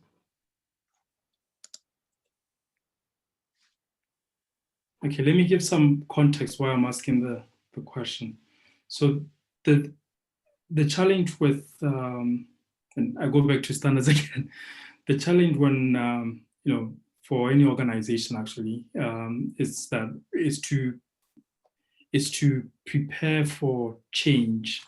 And when you're in a technology organization, as you are probably aware, change happens really, really quickly, and it happens really, really often. So, so what we try to do is to do what's tends to be referred to as horizon scanning, in order to see what might be coming up 3 to 5 years from now, and to prepare organizations, for that change. And data science, that's Ahmed has identified that, but what else is there? And I mean, if I was asking the same question 3 years ago, maybe the answer back then would have been, Jupyter Notebook in 3 years' time will be something to look at. So we're now asking the question, what should we be thinking about 3 years from now?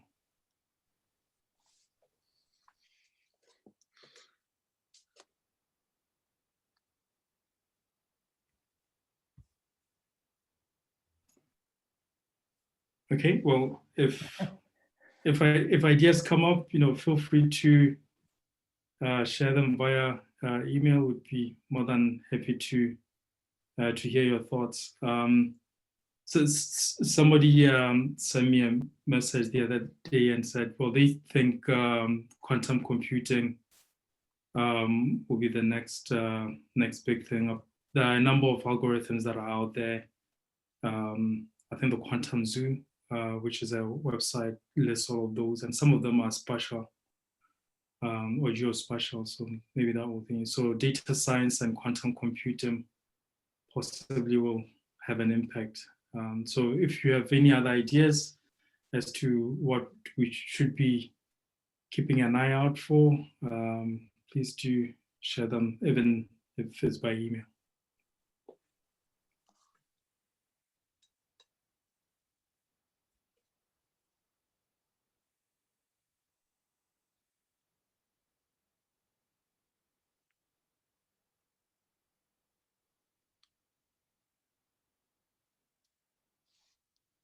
Yeah, since we have Gobi, I think one issue that I think from an educational perspective where OGC could play a really vital role is in universities, typically people don't discover geography or GI science until pretty late in the game, speaking from a US perspective.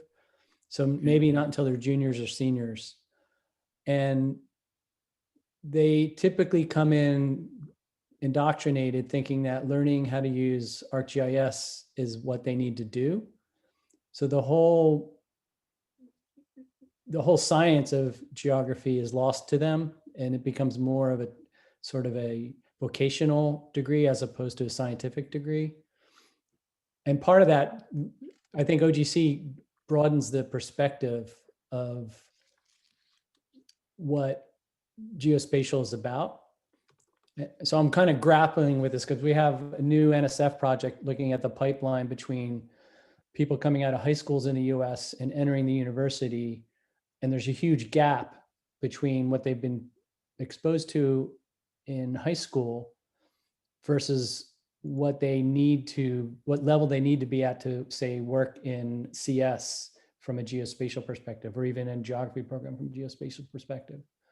And there's a lot of reasons for that, but I think the proprietary companies have been having a negative impact on that pipeline. And I see OGC as a mechanism to sort of redress that. Okay. Yeah. Yeah, I mean, so certainly we, I think that is something that we, as the OGC, can certainly, help support the industry. And I mean, we have, as I mentioned earlier on, we have like 90 or so universities that are members, and we try to ensure that the interests are represented just as much as those of other communities within the OGC. So anything we can do, I think, would be more than happy to to assist with. The other thing to keep in mind as well is that we tend to engage with government departments on a regular basis, and therefore, when with our university members, quite often they'll say there's an opportunity or there's a discussion that we're having with a particular government department. Can you provide support? And we're always more than happy to assist in those discussions. It tends to happen a lot more in Europe, but there are examples of similar discussions taking place in the US with the NSF, as well as in Canada as well, with regard to like Natural Resources Canada. So so anything we can do, we'd be more than happy to assist. We have a university domain working group, which holds meetings regularly, or I say regularly as in like quarterly, and it forms our university, I'll say center of gravity within the OGC. So I'll relay some of these thoughts to them and see if it's something that they can support the industry with.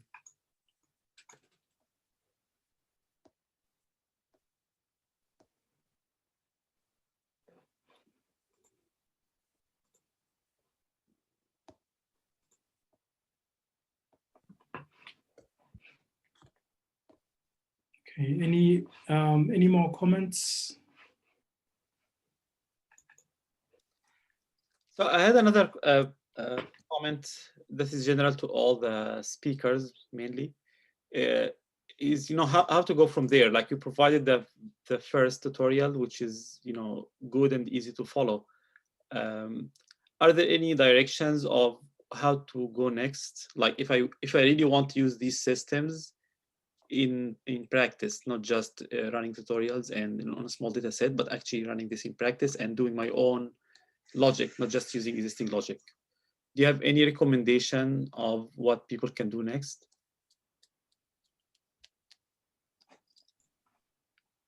Because I guess many students might want to use these systems, but I'm worried that they might just see the tutorial, like it, and then forget about it. So how to make this more hands-on and then they apply this in their own applications or projects? And this is a question for everybody on the call, right? Yeah, I mean for everyone, yeah. I think our experience has been giving them opportunities to get more engaged with the project. So for example, that's happened a couple of ways for PySAL. We've had 6 years in a row of Google Summer of Code projects that students participate on. We have monthly developer meetings the first Friday of every month that anybody's welcome to come in and participate. They could just lurk and listen, but so we're trying to be as open as possible to get people to engage in the project so they can be a contributor as well as a user. And the workshops are basically an entree point to introduce yourself to people and then make them aware that it's an open project. People are free to join. And that way, a lot of the contributions we get to the project are because a person needs an extension for their own research, and they either request it on the project or they help us build it. And that's a win-win, I think. Because it's not until they apply it to, an individual applies these methods to something that they care about, is it going to sink in? I fully agree with Ahmed's point that you can run through the tutorial and then, okay, that's great. And then you move on and never benefit from it really. But if you have a research problem or an analytical task that you need for your job, that's going to be much more motivating to go further with the package. Yeah, I think that the problem is that participants might think that they know it well, but then when they start to apply, they start to have the questions of how to make some changes, and then this is really the barrier between just being a listener or a participant to the project. Mm-hmm.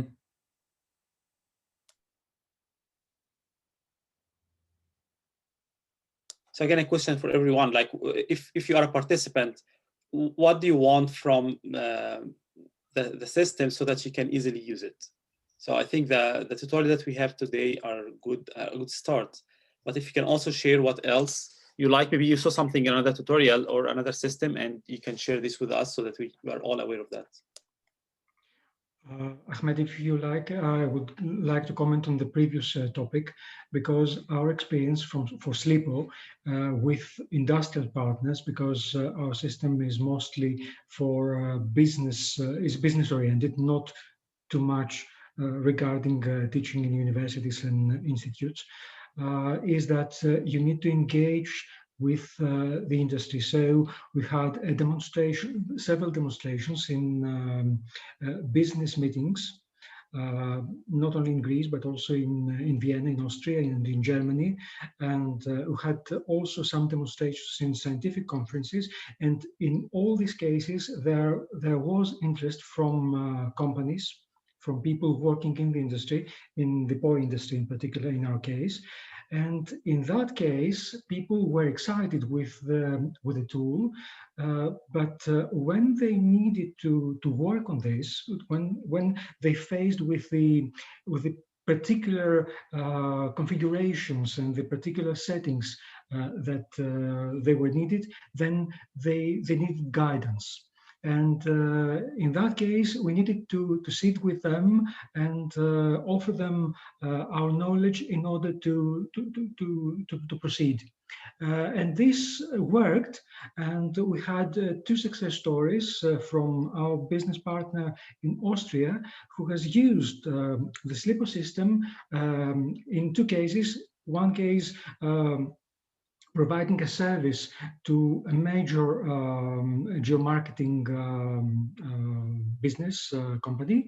And the second one is integrating parts of the Slipper API into their own WebGIS. But in both cases, they needed guidance and they needed support. So I think from our point of view, this is a key aspect to have some success in any system.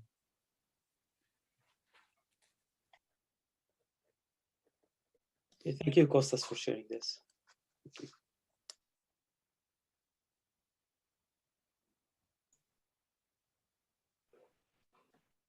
Yeah, I'd also echo that.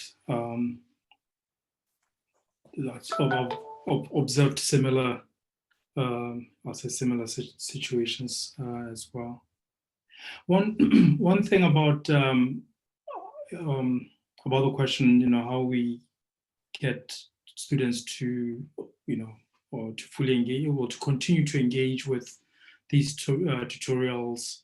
I mean, one thought is that it might be worth perhaps establishing a permanent, should I say, place for Spatial API as a workshop. So we have the Spatial API 2020 workshop website, but perhaps you have a website that is, that continues beyond, beyond the singular event.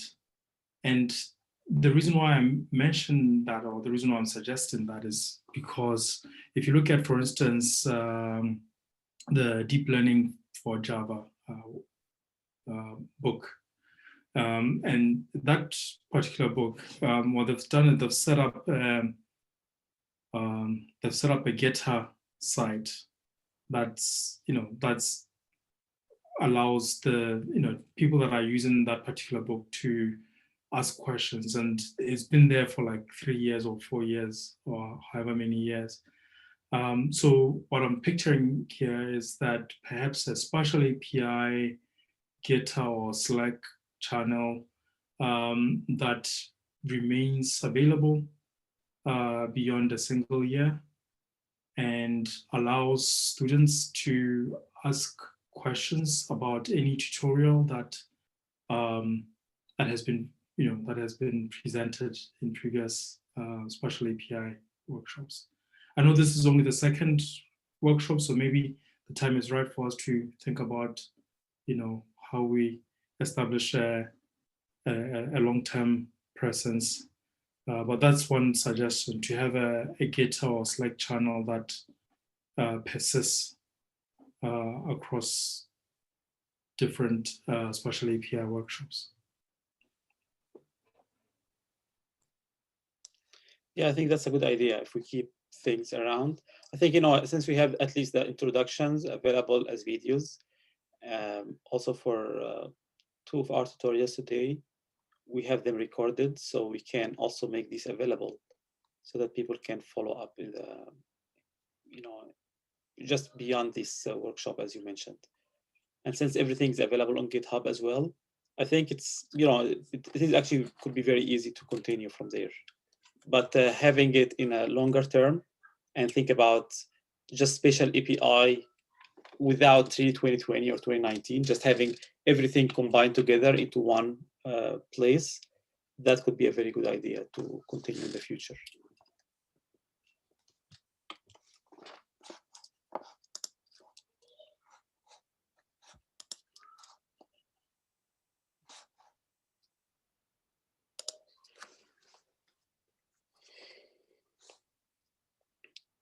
Okay, are there any other comments that we need to mention?